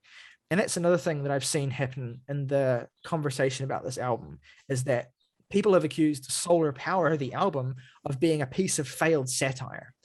And I think that's so stupid and so like not even paying attention. Mood Ring is the only song on this album that remotely comes across satirical at all. Like, it's the only song that tries to be satirical, and yet people have extrapolated it to say that, well, Solar Power is Lorde's album about the vapidity of a celebrity existence, or not the celebrity existence, but the vapidity of a spiritual existence. No, this is an album about wanting to be able to encourage people to be more comfortable with not needing things to be happy, I guess, and then just being able to find comfort in family and home, and not needing to, I guess, artificially create some sort of happiness through possessions. And Mood Ring is a song about that satirically takes the perspective of a person who does need to do those things, who is like always looking at their mood ring to be told how they feel, because they are so out of touch with their own emotions and so afraid to confront what's happening inside of them. And there's this satirical like perspective that's taken of this kind of circle of people meditating and burning sage and cleansing crystals, and it's very much like a point, and it's not like a point and mock that lifestyle, but it's kind of like trying to gently point out how hollow it is without alienating people who believe in that sort of shit, because the point of the song is not to alienate those people. The point of those songs is to try and convince those people that they don't need to do all those things to get the end result they want. And yeah, I think there's definitely some criticism that could be leveled at Lorde's lyricism here in terms of trying to get that across. But for me, I think that it works reasonably well. It has one of the stronger hooks on the record. It's one of the more compelling songs, relatively speaking, musically. And I enjoy it quite a bit. I like the detail as well of it. This is probably the most on the nose that the song gets, but there's this moment in the song where she's like, I'm trying to get well from the inside, plants and celebrity news, all the vitamins I consume, let's fly somewhere Eastern, they'll have what I need, which is, again, it's the most on the nose satirical line in the song of like mocking how, mocking the idea of like health retreats where people will travel to an Eastern country to find themselves and end up really just like, inadvertently abusing the people in those countries by saturating their culture with their Western bullshit.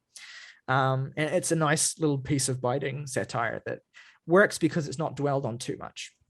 It's just a good detail. If Lorde isn't subtle enough, which maybe is my biggest gripe with the song, there's still some neat detail here that revealed itself to me as I spent more time with it. And I like the hard cut to silence at the end of the song because it sets up the slow ease in of the closing track, Oceanic Feeling, which is the record at its most straightforward lyrically. It's a pure return to Lorde's childhood memories of diving into Lake Taupo and fishing with her family. She dedicates a verse each to her father and brother. You have the sounds of New Zealand cicadas recorded on Lorde's iPhone, sitting at the bottom of this mix beneath these really choppy Matt Chamberlain drums.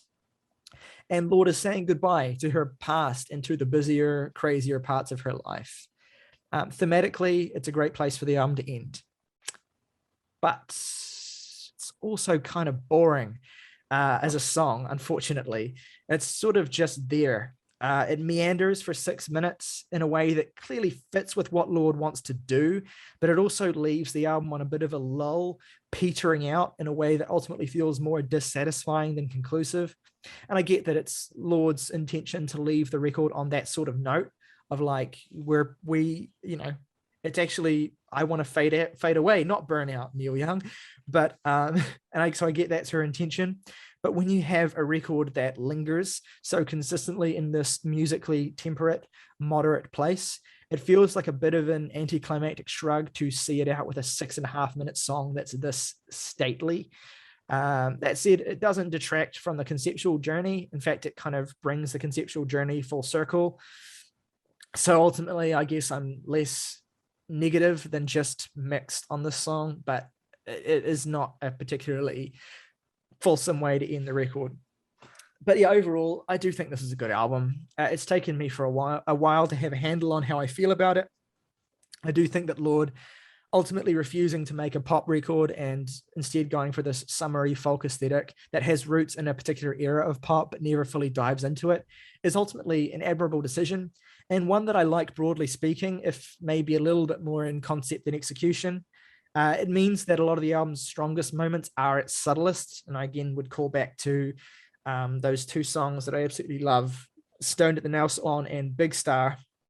They're definitely the two best songs in this record, and it sits it in stark contrast with her previous record, as I said, in a way that feels more interesting and pointed in terms of a career decision than just trying to recreate it. they're exactly inverse to each other, while both are still driven by that undercurrent of minimal sound design and mixing that's always kind of been this defining part of Lorde's sound. While I think the biggest aspect with which Solar Power falls short is song construction. It's not lyricism, it's not writing, and it's not production, even though I know that many of you are not keen on Jack Antonoff's production style in general. I think all of those things are great. It's just song construction that occasionally is just not there. And obviously a couple of misguided ideas like that outro to that one song. And it's this lack of completeness in certain musical ideas that I think threatens to let the record float out of reach at key moments, and obviously has led it to do that for a lot of people. And I also want to reinforce as well that I think there's just some bizarre sequencing choices on this record that don't help either, most of which could easily be resolved by just deleting Fallen Fruit and Leader of a New Regime. Seriously, like, this record would be you'll probably like, no, it wouldn't be, but I think this record would be so much better if just those two songs were cut. They really disrupt the whole theme and flow of the album. And I already talked about how I think that certain aspects of the critical reception and cultural reception is maybe partly due to how out of touch with the times this album is, but I've already made that point, and Jake's added or countered or wrinkled it beautifully by saying, actually maybe it's just that the songs aren't there. And I can't take away from that either. It's definitely a record that feels like it's not really for anyone who likes Lorde's previous work, which I think maybe is where it's left people so cold, because it's like, it's not an album that leans into any of the best strengths of her previous work. So that, I guess, is ultimately holds it back as well. But look, I still feel like that Lorde could find a happy medium between these extremes of her sound and her interest on these last couple of records. I still think she could do that. And ever since we started this podcast, I've looked forward to the day we would get to review Lorde, because the only Kiwi artist we've reviewed, the Beths, is not an artist that I particularly have any emotional attachment to. So I was like waiting for the day we would get to review a Kiwi artist that I do have an attachment to and who is culturally relevant. And, Monkey's Paw Curls, and here we are. And it's an album from the most culturally relevant New Zealand artist there ever has been and maybe ever will be. And it's their least culturally relevant and least ignited and fascinating album. And so, yeah, that's where we're at. And I've probably put so much time into this because I've sunk costs with wanting to talk about Lorde for so long. But yeah, I do think I do genuinely like this album. It's not just that I want to. For the longest time, I was hoping I would like either tip over into complete love or complete hatred. And I'm in this weird middle space leaning towards positive. But yeah. Anyway, no more Jack Antonoff for a while, please. Please, God. Please. Please. Jack, I think the world has evolved beyond the need for Jack Antonoff. Let me reframe that, because I just need Jack Antonoff to evolve again, because he produced melodrama. Yeah. Let me reframe that. I think Jack Antonoff's done a pretty good job with music this year, but I also think Jack Antonoff could stand with taking a bit of a break. Favorite tracks and ratings then. Jake. Favorite tracks are Stone to the Nail Salon. Least favorite track is that fucking part where Robin comes in. 5.5. Damn. Okay, so I guess it's me. Favorite tracks are The Path, the goddamn Chinese Satellite. Yay!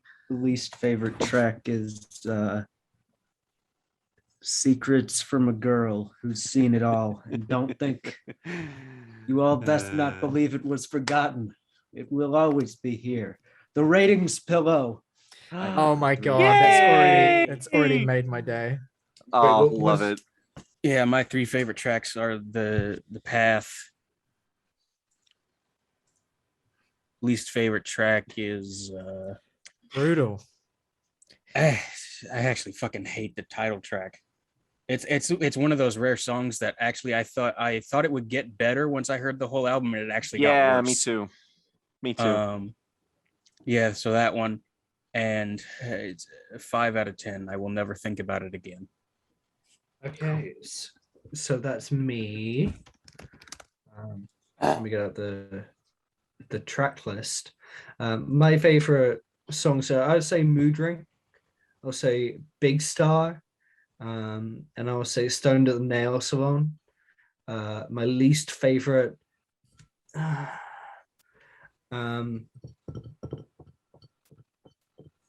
probably Leader from the Regime. I remember nothing about that song. I'm giving the album a 4 out of 10. Won't you let me walk you home from school? Oh, yes. Voila. Meet me by the pool. God, what I wouldn't give to be listening to that right now. All right. My 3 favorite tracks are Stoned at the Nail Salon, Big Star, and my 3rd favorite will be it's probably The Path.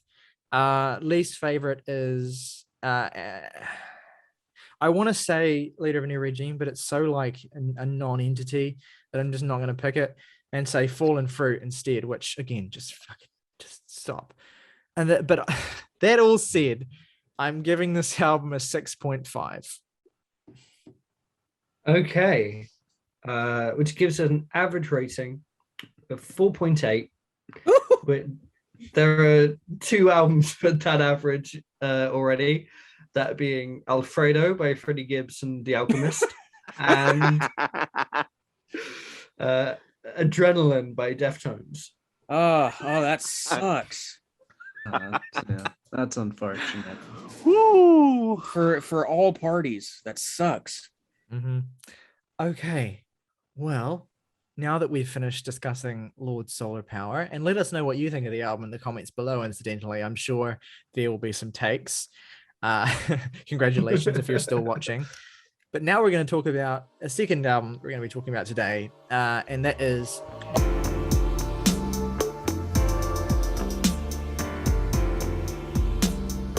this is the 5th Deafheaven album, and one that makes me feel old.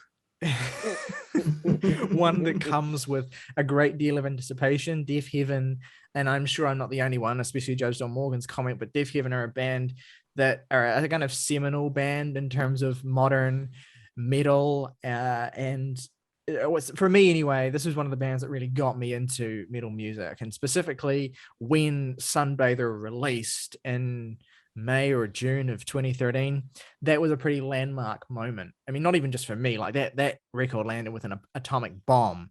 It generated a lot of controversy because of metal fans being utterly insufferable, and saying it's whiny little piss babies. Not real metal. True cult. It's not a true cult. I'm gonna go jerk off to Transylvanian Hunger 16 times. Anyway, I hang on now. Let's not disparage the folk that do that. Yeah, I mean, let's I'm gonna go jerk off to a Burzum record for this. That's not okay. Fair enough. That's not fair king enough. shame, Like... Yeah. Look, that thankfully is just discourse we don't have to get into for this album, because it is unequivocally not a metal record. However, it is which is an interesting thing to say for Deafheaven, because they have cut their teeth on this particular subgenre of metal called black gaze, a fusion of black metal and shoegaze that also occasionally, with them in the past, has leaned into influences as far-reaching as post-rock to classic rock, depending on which album you're on, to even a bit of Metallica on New Bermuda as well. So they've kind of weaved in influences from a wide spectrum of musical worlds into their music, and that has been part of their unique appeal, part of what's made them so accessible to people trying to get into, I guess, a more extreme metal world. I guess some purists won't consider black gaze a form of extreme metal. Some purists might also want to consider Eating My Ass. The thing is, Deafheaven make great music. That's Yeah. a thing at the end of the day, and Yeah, they are. I think of them like goal wise as trying to be every genre that shows up at a somewhat obscure European music festival Yeah. at Yeah. some point or another. Yeah, absolutely. They're a band that have always, for me, like have conjured this nostalgic feeling in their music of like all of these different influences coming together. Like very much the music nerd, music hipster band, like fans metal band, especially because of like all of these dream pop and Hi, welcome to the shoegaze. Jams and Tea podcast. Yeah, exactly. Like that I think is part of the reason why Sunbather landed the way that it did and made such an impact, is that it was immediately embraced by the music media community, because the music media community are all massive fucking nerds, and this sort of sound was immediately attuned to that. And what Deafheaven have done since on the subsequent records, New Bermuda and Ordinary Corrupt Human Love, is essentially variations on that black gaze sound, incorporating these other sorts of influences in subtle ways as well, but really to the core, the same sort of album, always recognizably Deafheaven, always featuring George Clark's howled, screamed vocals that are often presented very harshly within the mix. Very typically intense production from Jack Shirley. Their drummers always been incredibly, often a big proponent of the blast beat on those records, and of course Kerry McCoy, their guitarist's legendary tremolo picked guitar riffs, classic Deafheaven staples that color all of those albums. And reliably, those records rip, kick ass, rule, amazing. But I think Deafheaven reached a certain point during the making of their last record and during the kind of the immediate aftermath while they were touring it, of realizing, and I'm pretty sure I'm essentially quoting the words of either George Clark, their frontman, or Kerry McCoy, their guitarist, that they had essentially taken that sound, in their opinion, as far as it could go. And to be honest, the fact that those three records, Sunbather, New Bermuda, and Ordinary Corrupt Human Love, are as good as they are without ever feeling like they're just repeating themselves, particularly within this sort of particular niche of their sound, is incredibly impressive, to be honest.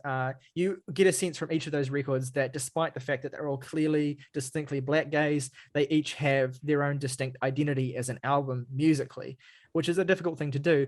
And to a certain extent, I think my perception, being a Deafheaven fan for like 8 years now, is that with each album that's come out, there's always been a kind of sense of anticipation in the air of, will this be the album where they dramatically change in some way? Like, I remember when New Bermuda was due to come out in like 2015, people were saying, is this the album where they're going to like drop the shoegaze and go full black metal?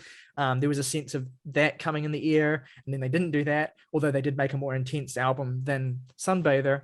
And then when Ordinary Corrupt Human Love came along the way, they were like, is this the album where they're going to go full like classic rock and stuff, and sort of drop the metal influences to a certain extent? And then that didn't really happen, although classic rock became a bigger fixture of influence on that record. And then they released a standalone single after their last album called Black Brick, which is one of the most intense songs that they've ever released, completely unlike anything on that last record.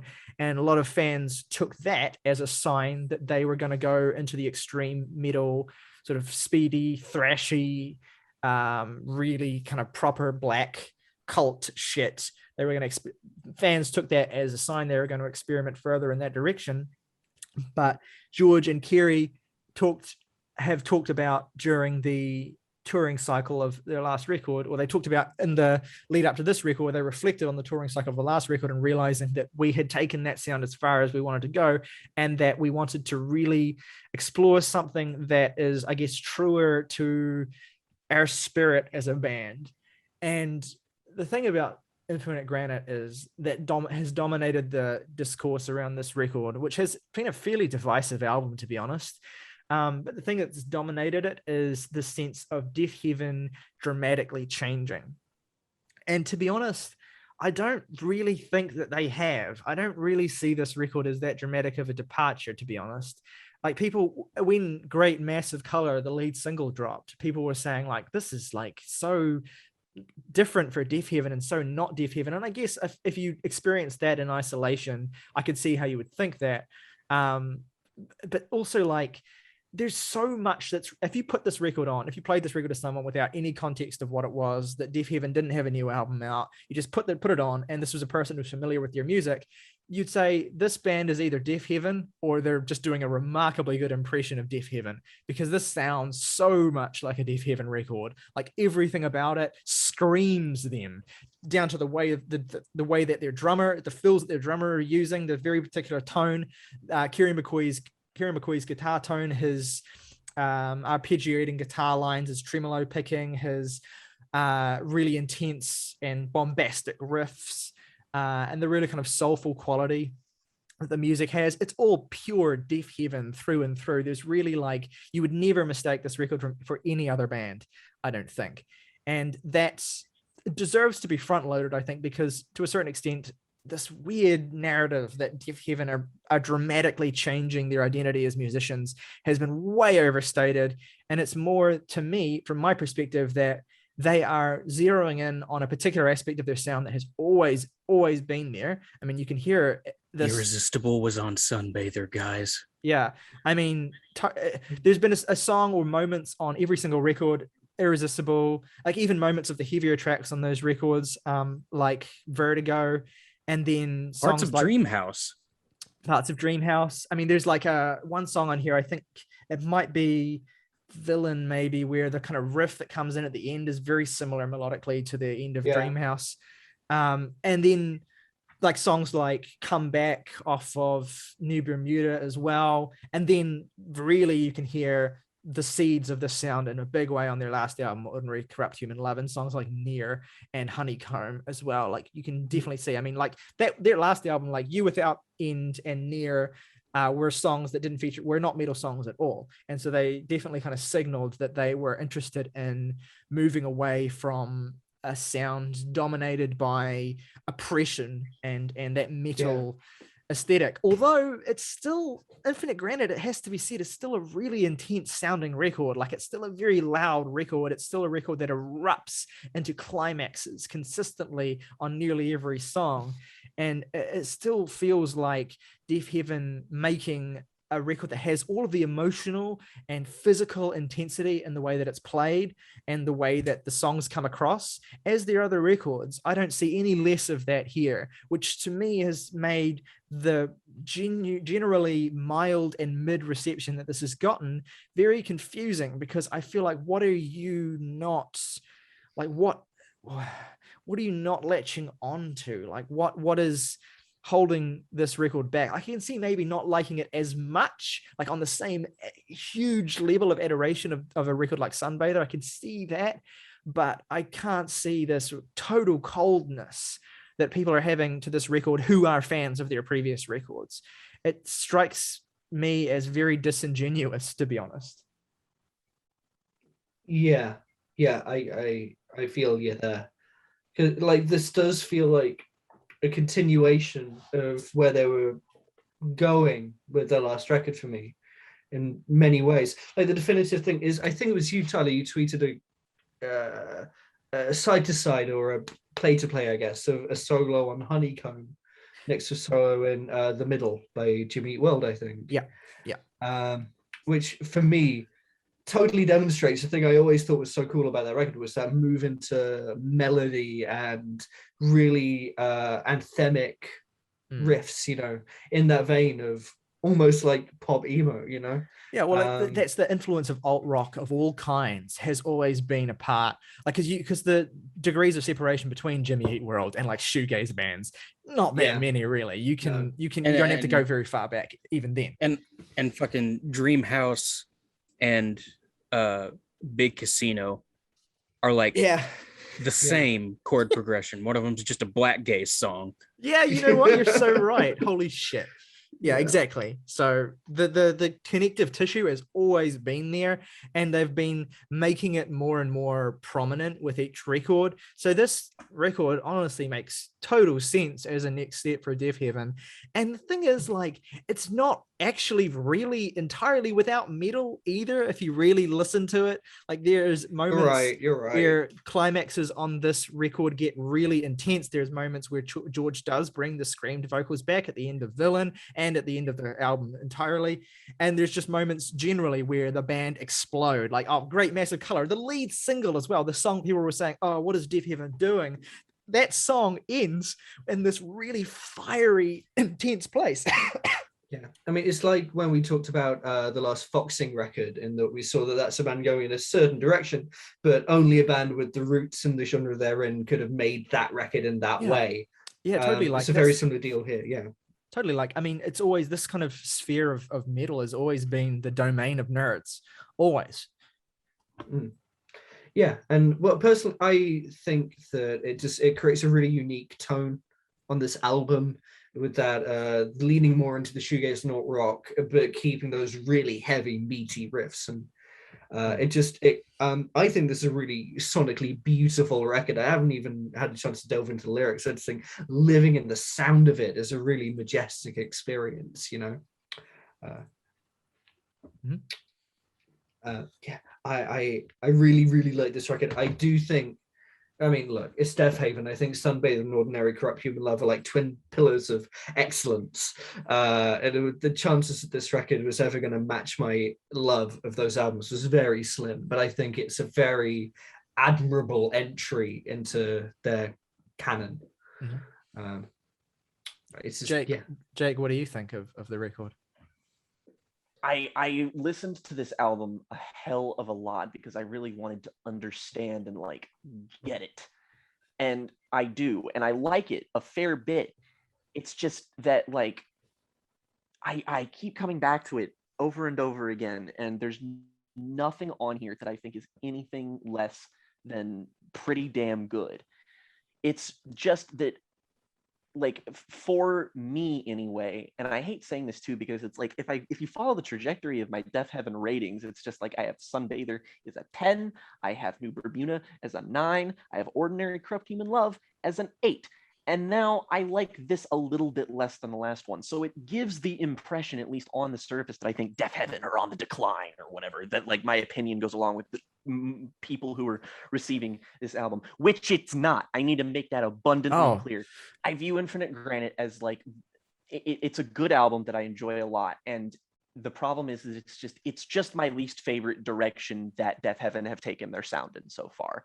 I like the fact that they're leaning into shoegaze, and I really, really like how present the drumming is on this album. I mean, like earlier in the week, Tyler just sort of described this album offhandedly as like new slow dive album if the drumming was like awesome and it was like, you know, metal drumming. And it's like, yeah, that's kind of what you get here. And, you know, I would be a fool to claim it is anything less than good by my estimation or anything. It's really just more in the sense that, like, I guess this sound just has a bit of a ceiling for me, or I want them to maybe like develop this sound a little bit, which is definitely why I'm probably a little bit more skeptical, because it's just like Deafheaven have always occupied the same area of music for themselves. But when they make a new album, it's exploring a different facet of their sound. Every single album has done that. There's not really one that I think is super comparable to the other than, like, you know, in broad umbrella terms. And that's why I'm worried that, like, if they don't explore this sound a little bit more, like the next album they make is likely going to be completely different than this one. And I want them to take this further. I feel like they're still a little bit too entrenched in the sound of Ordinary Corrupt Human Love and not going, like, the boundaries that they've pushed just feel a little bit less felt and defined here. And I like all of these songs. I think that Villain is one of the band's best fucking songs. Oh my God, what an absolutely fucking astonishingly beautiful song. There are moments on here that I think contend with the best moments on even Sunbather, which is, I mean, an album that four of us have it like a 10 out of 10 at this point. I mean, it's fucking ridiculous to even say that anything on here could remotely measure up to something like that. And yet the band have risen to the occasion. I think In Blur also is fucking astonishing. It's a great way to sort of start off that opening stretch of the record. That said, in terms of quality, I just think that the second half of this album for me really kind of demolishes the first half. I say demolishes like it's dramatically better. It's not. But in terms of my enjoyment, just in a measured sense, I really like In Blur. But Neptune Raining Diamonds feels like a little bit slight for me. I'm not really sure what purpose it serves on the whole. Just like every time I listen to it, that seems to be the song that I just get the least out of here. And I think Shellstar is a good opening track, but it's one of the songs on here that feels a little bit less like they're committing to the shift in sound that they're going for. But then once you get past Neptune Raining Diamonds, you have Lament for Wasps and Villain, which is such a good 1-2 punch. Unfucking believably heavy, especially in comparison to everything that came before it. And then the gnashing right after doesn't even let up.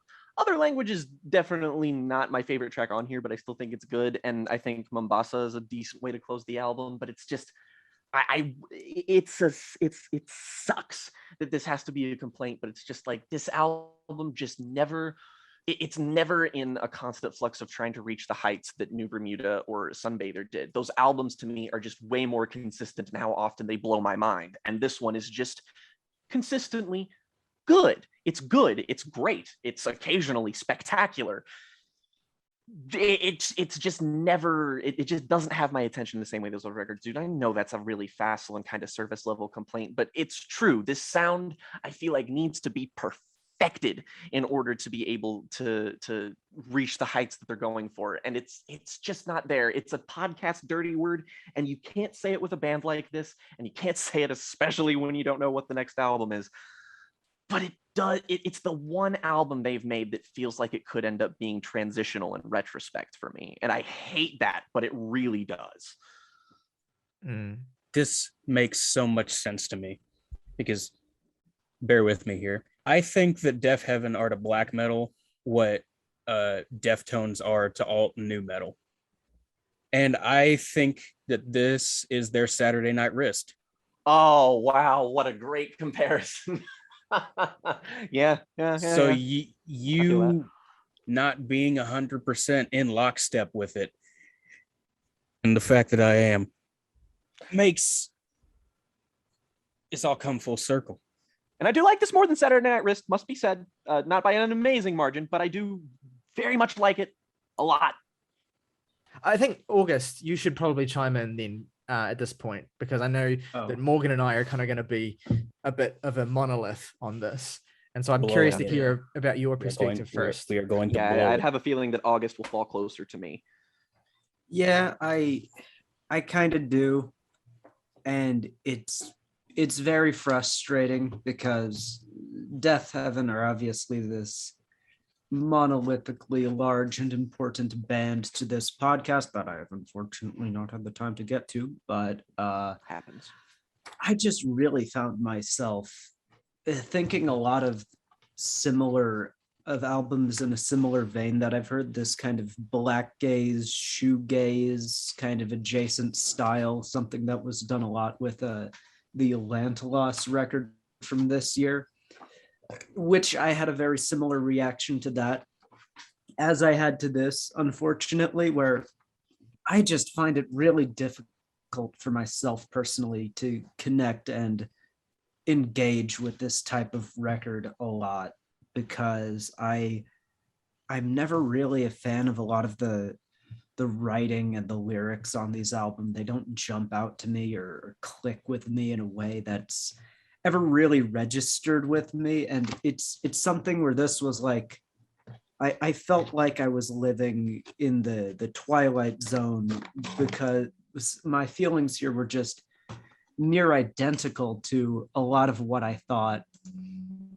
of that Los album from earlier this year, Wild Hund it was called, which I know only Saoirse has heard.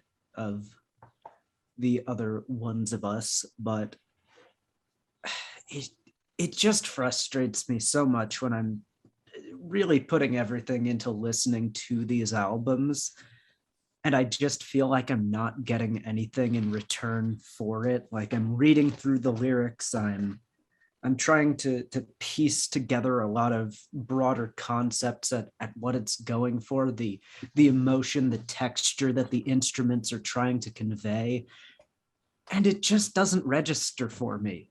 So far, one of the few shoegaze records that's truly done a whole lot for me has been that Paranewal record from earlier this year, where I found the emotion so palpable from the instrumentation and just the blistering, blaring MIDI synths on that record. And here I'm just not getting what I feel is the intended emotion out of the music here. And that's what I think is really important to this album, that emotion that's trying to be conveyed through the lyrics and the music. And when you're just not really able to get anything out of that, it just leaves me a little bored for the hour that I have to spend with this. I thought Neptune's Raining Diamonds was interestingly my favorite moment on here, if only because just the lead singer kind of stepping back, and I really felt that's when I was starting to engage with the texture. But I also have a similar issue to Jake, where the short runtime of this song ultimately makes it feel a little less consequential in the track list than I feel it should have been. Like, this is something where these broad sweeping arrangements that these tracks have, and I don't think the individual arrangements themselves are necessarily flawed or bad. It's just coming back to that point of like, I want to get something that I'm not getting out of this. And it sucks to fall there when the lead singer is doing this soothing, beautiful singing, and everything is so clearly emotionally, so clearly going for one emotion, and you just don't feel it. And that's kind of where I'm at with this. August, I'm so glad you said that, because that's honest to God. I like the album more than you, but I actually completely agree with you on the point that this album for me and this sound made it very difficult for me to connect with it emotionally like I did the other three albums. When like I listened to Sunbather and the lead singer screams, "I want to dream," I fucking felt that shit. And on here, when I really pay attention to the lyrics and the tonality of the emotions on the songs, it feels a bit more nondescript in those last few albums for me, which is definitely what holds me at arm's distance. So I'm glad you said that. I finally had like a little bit of a click in my head for that. So yeah, I don't even know how many times I've been in your shoes with this album, August, on completely different albums. So I'm utterly empathetic to your plight. There's no point burying the lead. I've heard the first two Deafheaven records. I haven't heard Ordinary Corrupt Human Love or New Bermuda for whatever reason, and I will rectify that within the next week. I can't wait for those reactions. yeah, And for I really, really like Roads to Judah, and I fucking love Sunbather. This is my favorite Deafheaven record. My favorite part of Sunbather, my favorite song on that album was Irresistible, and that's for a variety of personal reasons, as well as the fact that I just think it sounds fantastic.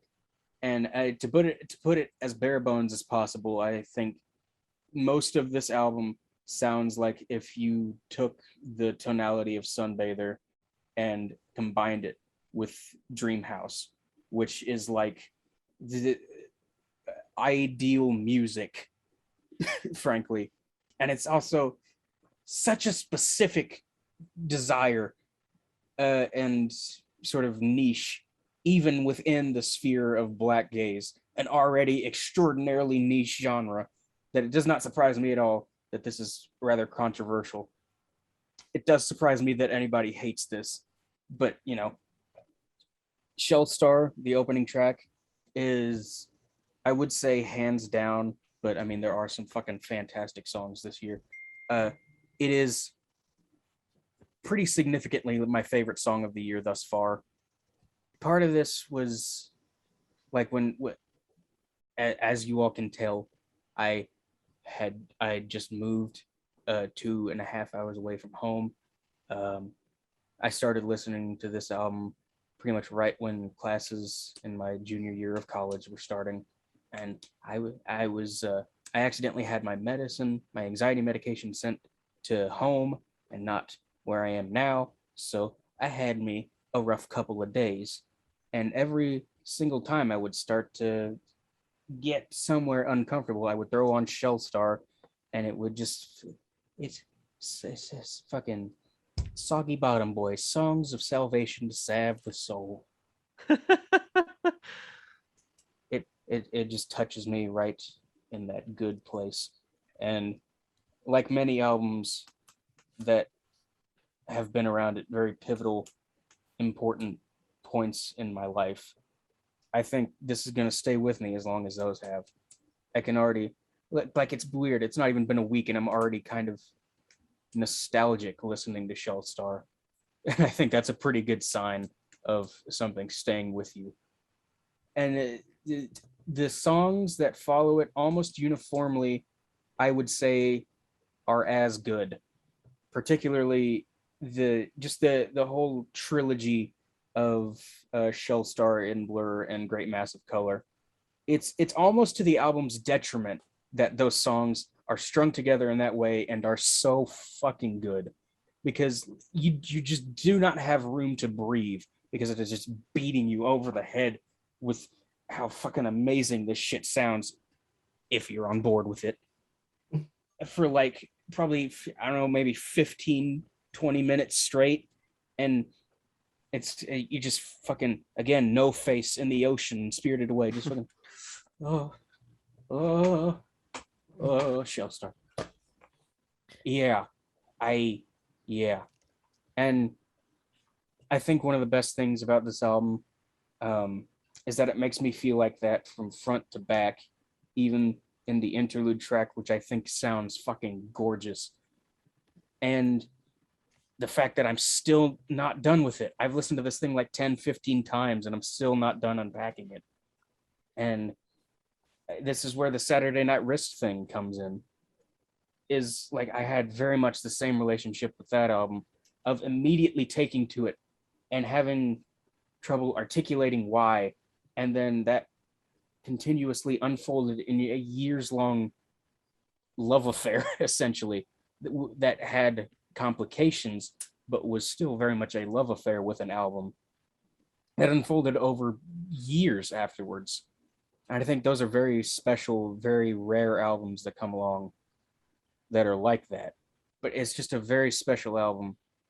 And yeah, fucking yeah. Beautifully said. And that has given me a pickup that I needed, I think, to talk about this album. Because I've kind of been dreading talking about this album all week.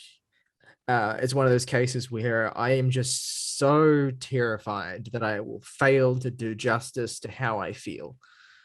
And thankfully, I managed to get some thoughts written down so I don't have to completely go off the cuff with it. But so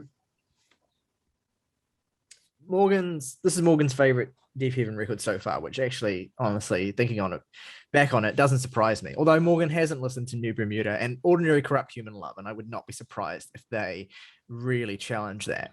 Anything's fucking possible at this point. Yeah. But I would like to say that I have listened to every Deafheaven record, and I think this is the best Deafheaven album as well. That is my opinion. And it's taken me a long time to reconcile that with the fact that Sunbather means more to me than most records. Just because it's not like in the top 20 of all time of my list doesn't mean that it doesn't mean an awful lot to me. That album was there for me in the worst time of my life, and it's always consistently blown my mind. It's one of the most emotionally impactful and powerful records I've heard in any genre. And we have to talk about that at some point on the podcast in the future as well. That deserves a video, because not only because of that, but also like culturally immensely significant album, so much to talk about. And yet I found myself continually coming back this week to the question of whether I like this album more. And I think I do. I don't know if I like it more. I think it's a better album. I mean, Sunbather has a couple of interlude moments that I'm not as huge on as the rest of the record that don't ultimately detract from it, because the power of its general excellence overwhelms any minor critiques. Whereas this, I just think this thing is faultless. And also, what's really struck me about it is that George Clarke's writing and lyricism has always been very kind of like abstractly poetic, and it's no different here. It's very much an abstract poeticism that's very emo. That should also be that should also be emphasized, because we talked about Jimmy World influence and alt rock influence, and there's a total emo thread running through. It's like a very emo strain of very metal lyricism that defines. Reminds me of the Counterparts record we talked about in a handful of places. Yeah, definitely. It's like that sort of thing, except it's just more oblique and more at times totally, not of the material world. And then sometimes it's very of the material world. But anyway, that's always been kind of George Clarke's lyrical style. And with each Deafheaven record, his lyrics have been this great feature that you can dig into if you want to. But because of the fact that they are almost universally screamed in this black metal howl on every Deafheaven album, they are something you have to choose to dive into, I guess, because they're very difficult to interpret as you're listening to the music, and you're so bowled over by the heaviness of the sound. That's different on Infinite Granite, because for the most part, George is not screaming. George is singing quite soulfully. I don't want us to get angry and annoyed again and on a tangent, but another thing I've seen is a lot of people saying that George's singing on this record is boring and bad and bland, which I can... I can understand if it's not to your tastes, but I also think that he does a really beautiful job of singing and communicating the emotions of the songs. And also credit has to go to producer Justin Meldal-Johnson, who's previously worked with M83. Oh, no shit. That makes so much sense. Wow. Yeah. Okay.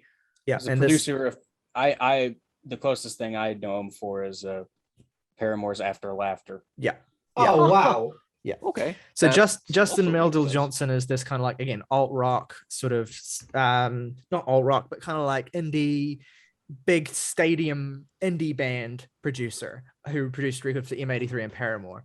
And this is the first record, I think, that Deafheaven haven't had produced by Jack Shirley, their main producer, since Sunbather. So this is a change in approach for production as well. And Meldal-Johnson does a great job of balancing everything. But I particularly brought it up because he does a fantastic job of balancing the vocals with everything else that's happening in the instrument, in the mixes of these songs as well. With a lesser producer, there would be a real risk of drowning the vocals on this record in everything else that's happening, but they're always incredibly clear, which is a remarkable achievement in mixing. This album, from a production standpoint, is a marvel.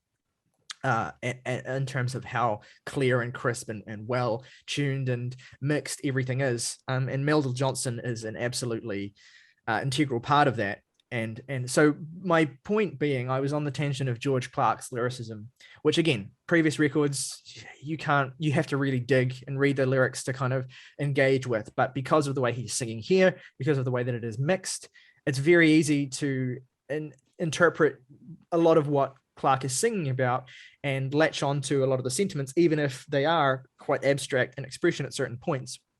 But he that said, I do think he's writing on this record in a much more direct and personal way that I connect with more than just about any of the lyrics on their records since Sunbather. I find the lyricism and the themes of this record to be emotionally hard-hitting and quite immediate, even, despite the fact that it is still a bit abstract. Shellstar opens the record gorgeously. I second everything that Morgan has said. I love the gorgeous ringing arpeggiated tones that lead and drive the melody, and occasionally just let it swirl. That swirling quality reminds me of the second half of Honeycomb off of the last record, which is one of their best songs and has a similar sort of progression. but except it's kind of inverse, because that song starts heavy and then gets beautiful in the second half, whereas this builds to a raging climax that simulates a storm of flooding and burning fires raging across the landscape, which are referenced in the lyrics. And the song, and I'm not surprised that Morgan is connected to this, because even whether it's subtextual or not, it's a song that's about trying to reconcile how overwhelmingly bleak the world around the narrator is with his desire to not break down entirely and to remain strong within it. There's beautiful sentiments in the song. Yeah, it's again this imagery of burning and flooding and fire. I believe during the time when they were recording this album, there were wildfires in the location near where they were, presumably in California, and that colored a lot of the imagery that Clarke uses on this album. So yeah, that's a gorgeous opening track. And again, Clarke is able to turn the change in direction for his vocal performances to the songs and album's strength by being emotionally impactful in an entirely new way than he has been before as a performer, with the exception of a song like Near on the last album, I guess, which is the same sort of thing, but a much more shorter form version of it. In Blur, the second song on this record, is, in my opinion, the best shoegaze single since Slowdive put out Star Roving in 2016. 17, one of those. Once again, you have the soundscape of heavily reverbed ringing, clean guitars and swirling vocals, but what consistently prevents this record from becoming lost in the swirl of its soundscape is the driving force of Deafheaven, the band, the constant forward motion, the locked in step rhythm section, and the never baggy, always tightened arrangements and compositions themselves. The sheer longing in George Clarke's vocal here reflects a song about feeling helpless, a character who reaches out for cosmic support in his grief, a support that doesn't exist, and he has to deal with his weakness and the fragile state that his grief has put him in. The lyricism on this record has the same sort of colorful poetic quality as Clarke's lyricism has always had, but it feels much more pointed here than it has on any record since Sunbather.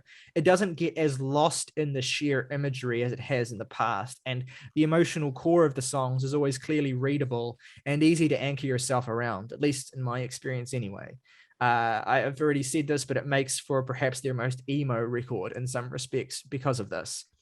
The lyrics here are heartbreaking. I am particularly drawn to that refrain of "What does daylight look like in this chaos of cold," which is a very kind of like the way, but it's the way that he delivers it, which is like, sure, is not exactly the most flashy thing in the world, but it comes back to what makes this album so great is the sheer mass that it implies. The way the vocals are mixed and the way he delivers it sounds like it is the most important thing in the world. Yeah, and so this kind of despondence that this character is in builds to this beautiful couplet that the song ends on of "Forgive the trembling love, I'm weak and acting bold." It's just this great moment of like really emotional connection that I find with Clarke as a writer here that I haven't really had in the same way since Sunbather. And the guitars around him are just going absolutely nuts.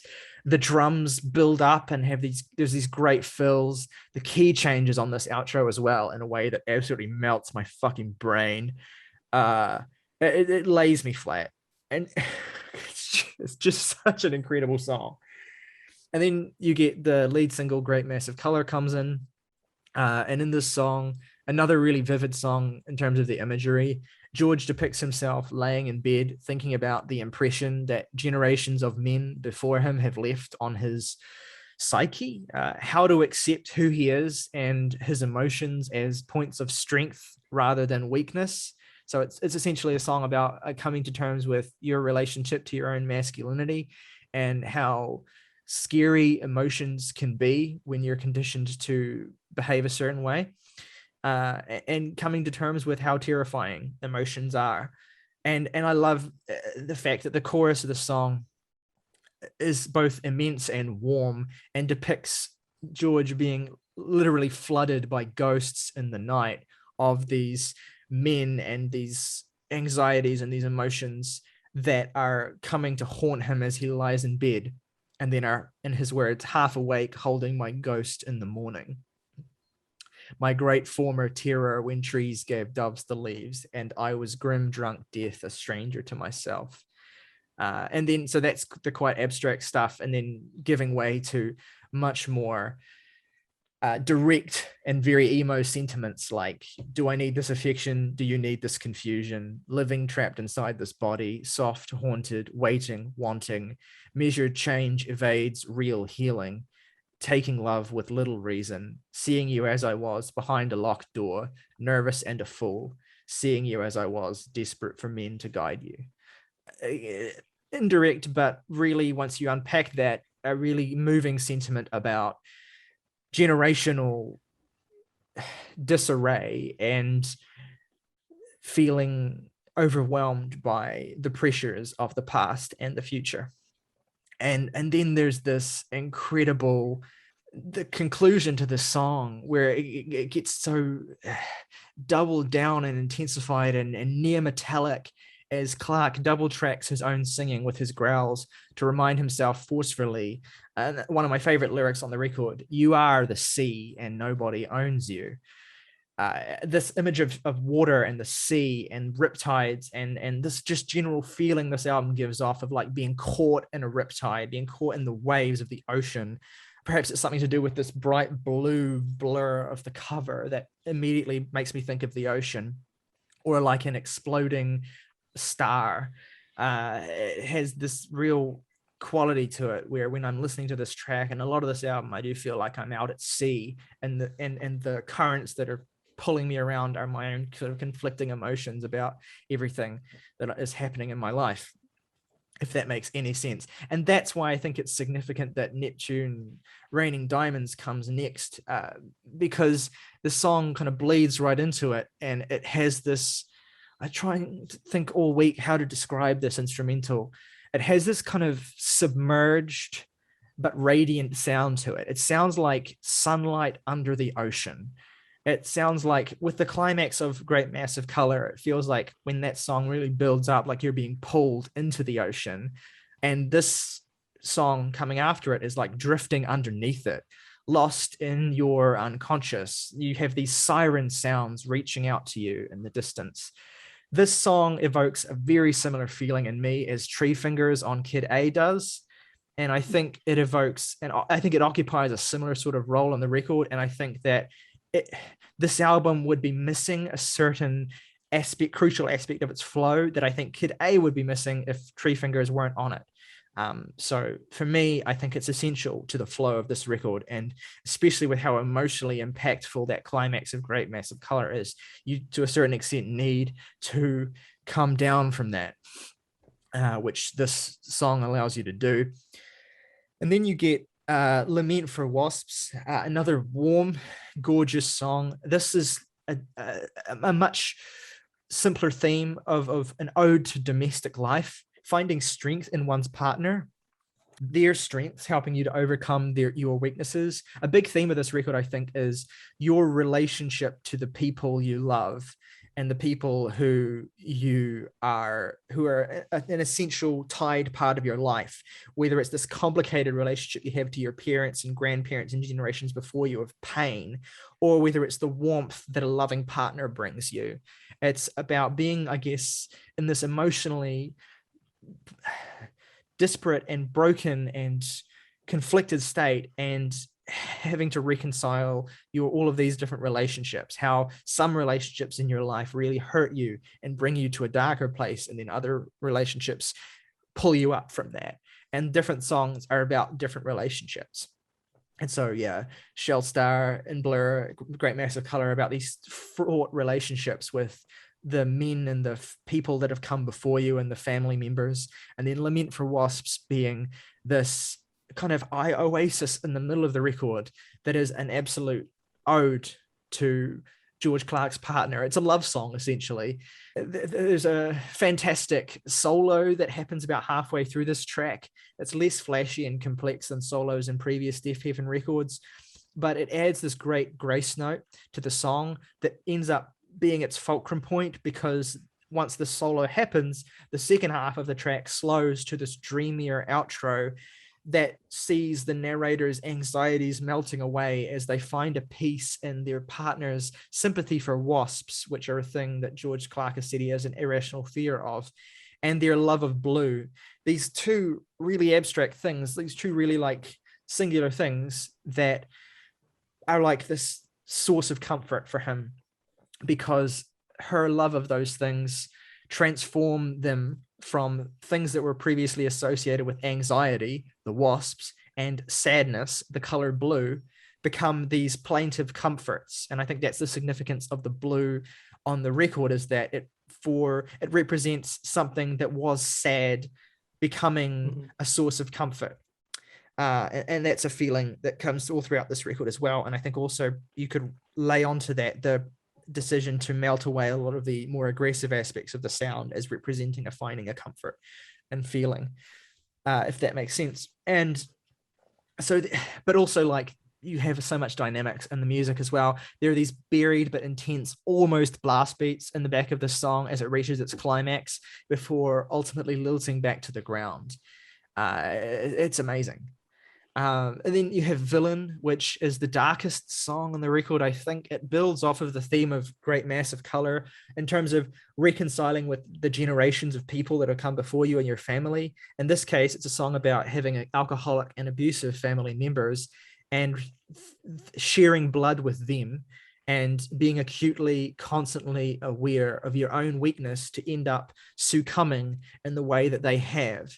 And succumbing to just the shadow that their existence casts over you. In a certain sense, it's very thematically reminiscent of the Pecan Tree off of Sunbather, which is a song about a very similar theme of that sort of specifically having a father who has left you, or you feel is responsible for you existing in this very torn state.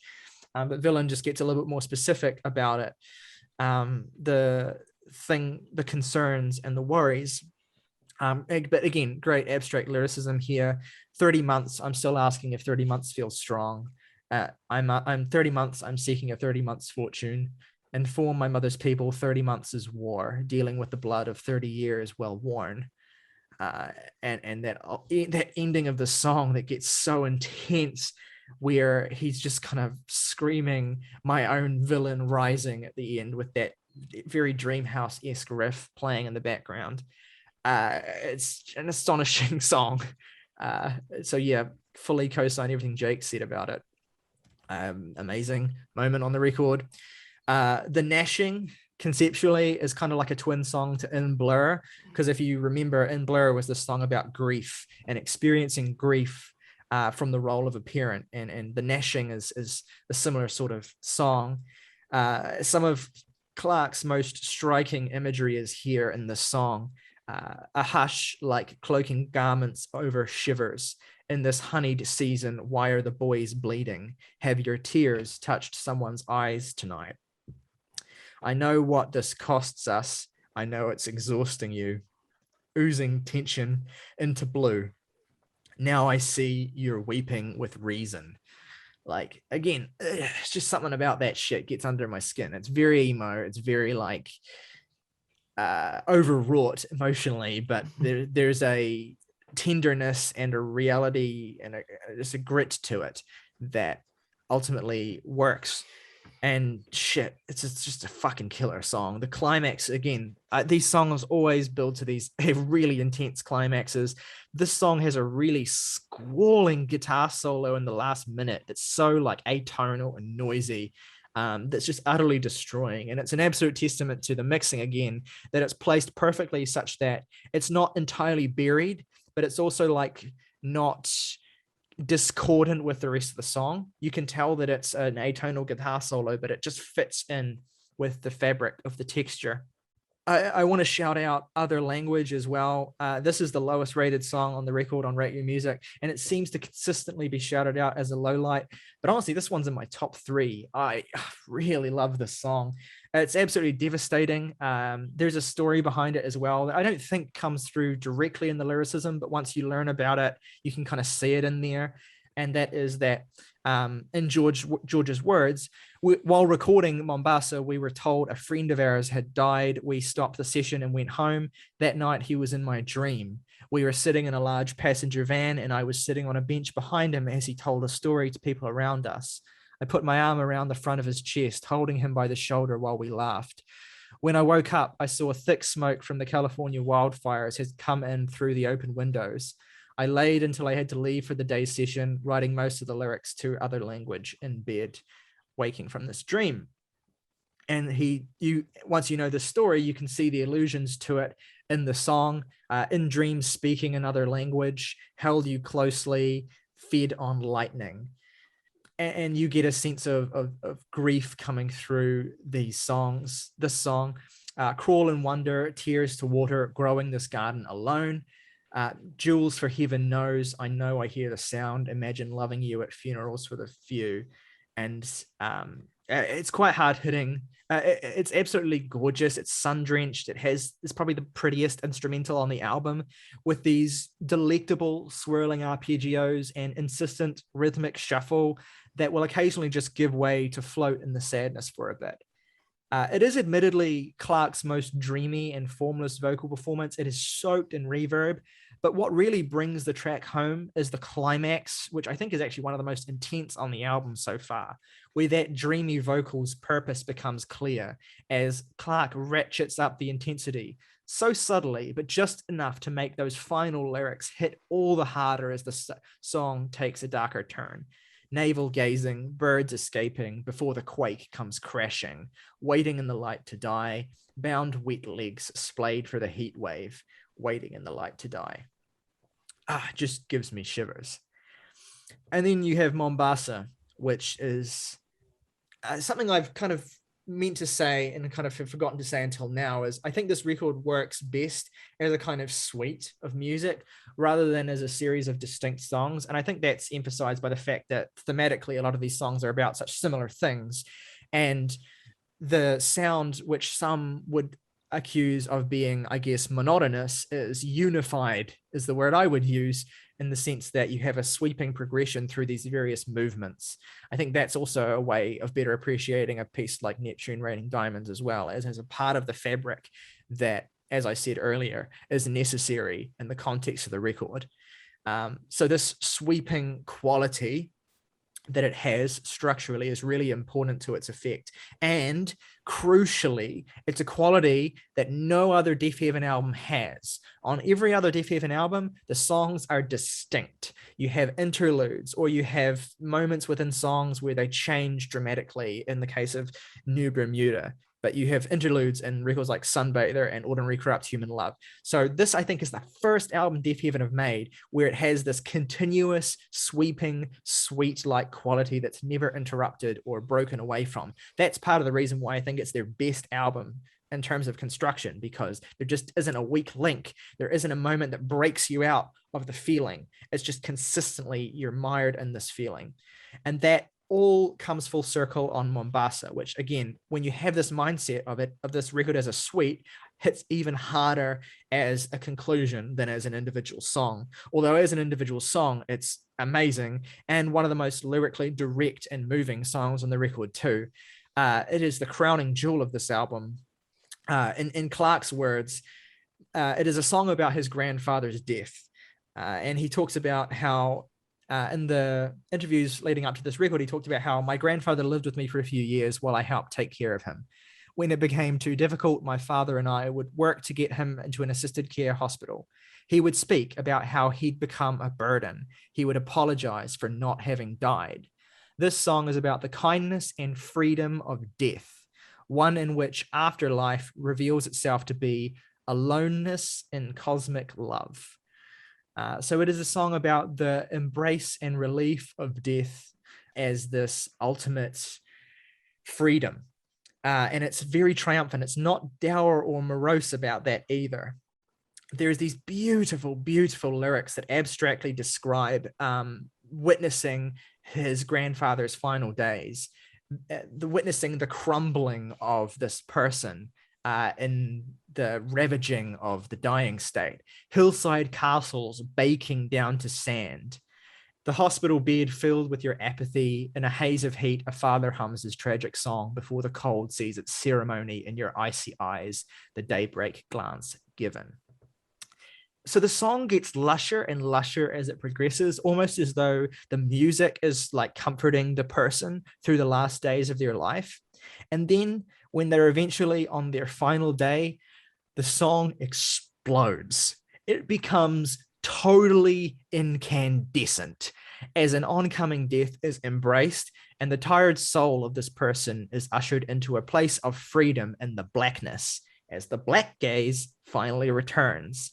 The closing lyrics of this record utterly destroy me. Travel now where they can't let you down, where you can't fail them now. Every Deafheaven album up to this point has ended with a fade out, but this album ends with an abrupt cut to black. And the moment I recognized and realized what that signified was like a fucking freight train hitting me.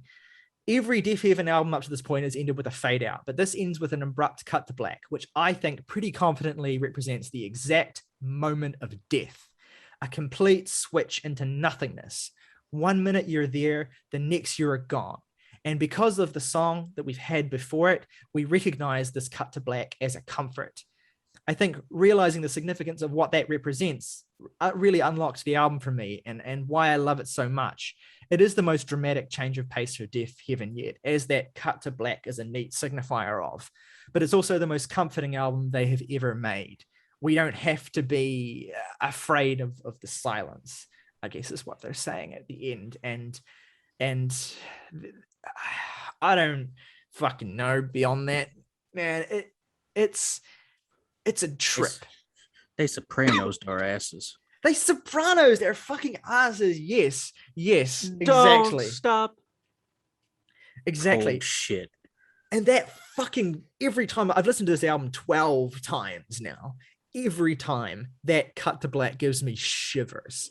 Like it just, because it's so sudden and it's so harsh. And when I realized what the song was about and that the song was, the last lyrics were travel now to this place where you can't, where people, they can't let you down, where you can't fail them now. He's literally ushering his grandfather into the afterlife through his dying breaths. And then that cut to black is the moment where he switches over and it's just, fuck, holy shit.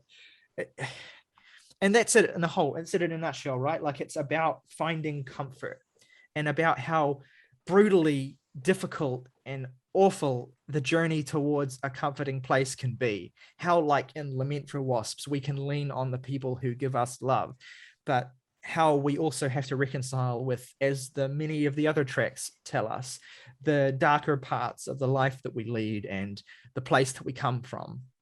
But ultimately, I think the record sounding the way that it does and the record having this impact that it does is ultimately reflective of comfort and of peace. And I never thought I would get a Deafheaven record that thoroughly imbues the feeling of peace above everything else. And that's what this record is. And I am utterly enamored with it. It is a masterpiece, in my opinion. Yes.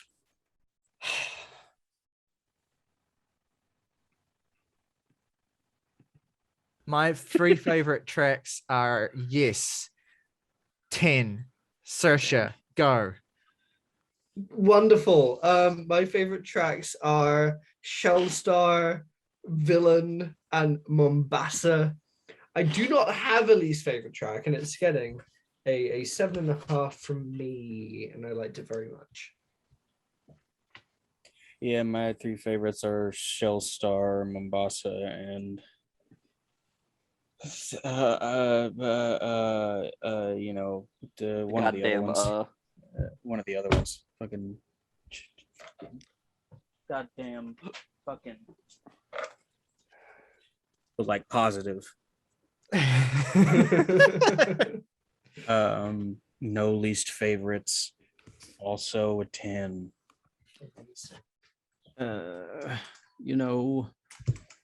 Sheltstar, Neptune, Raining Diamonds, and Mombasa, Drinking Gin are my favorites. And Well done. least favorite, I guess I might say, I don't know, Villain or something. I don't know. It's hard to pick a least favorite. I just don't remember quite a few of them, but I'd personally give it a 5 out of 10. 3 favorite tracks: Villain, In Blur, and Lament for Wasps. Least favorite track: Neptune, Raining Diamonds, and I give it a 7. Cool. So that's an average rating. Standard deviation, a bitch. It's 2.1. Yes. Yeah. Good That's job. about it. Yeah. So that's an average rating of 7.9, which we also gave to Oh, I hate some rap that. song. Not blaming Some- anyone. I'm just saying that's a really shit number to end up on. Yeah. I would have We preferred get- it if it were 7.8, to be honest. Well, because that's what we gave my record. Obviously, that's your reason. Yeah, that's what he had in mind. Yeah. But no, we gave it to some rap songs. We gave it to Colors by Between the Buried and Me, Addicted by the Devon Townsend Project, Innuendo by Queen, amongst others. All right. Cool. Sick. All right. At home, let us know what you think of Deafheaven's Infinite Grandma and Lorde's Solar Power. Solar Fucking hell. Plexus. Naked Or- Grandma. Or you could be an idiot. If you think it's a 3 out of 10, we don't want to hear your opinion. No, but like we do, just don't be a dick. Yeah. Anyway, hit us up in the comments below with what you think of the albums we reviewed today and what you think of our takes.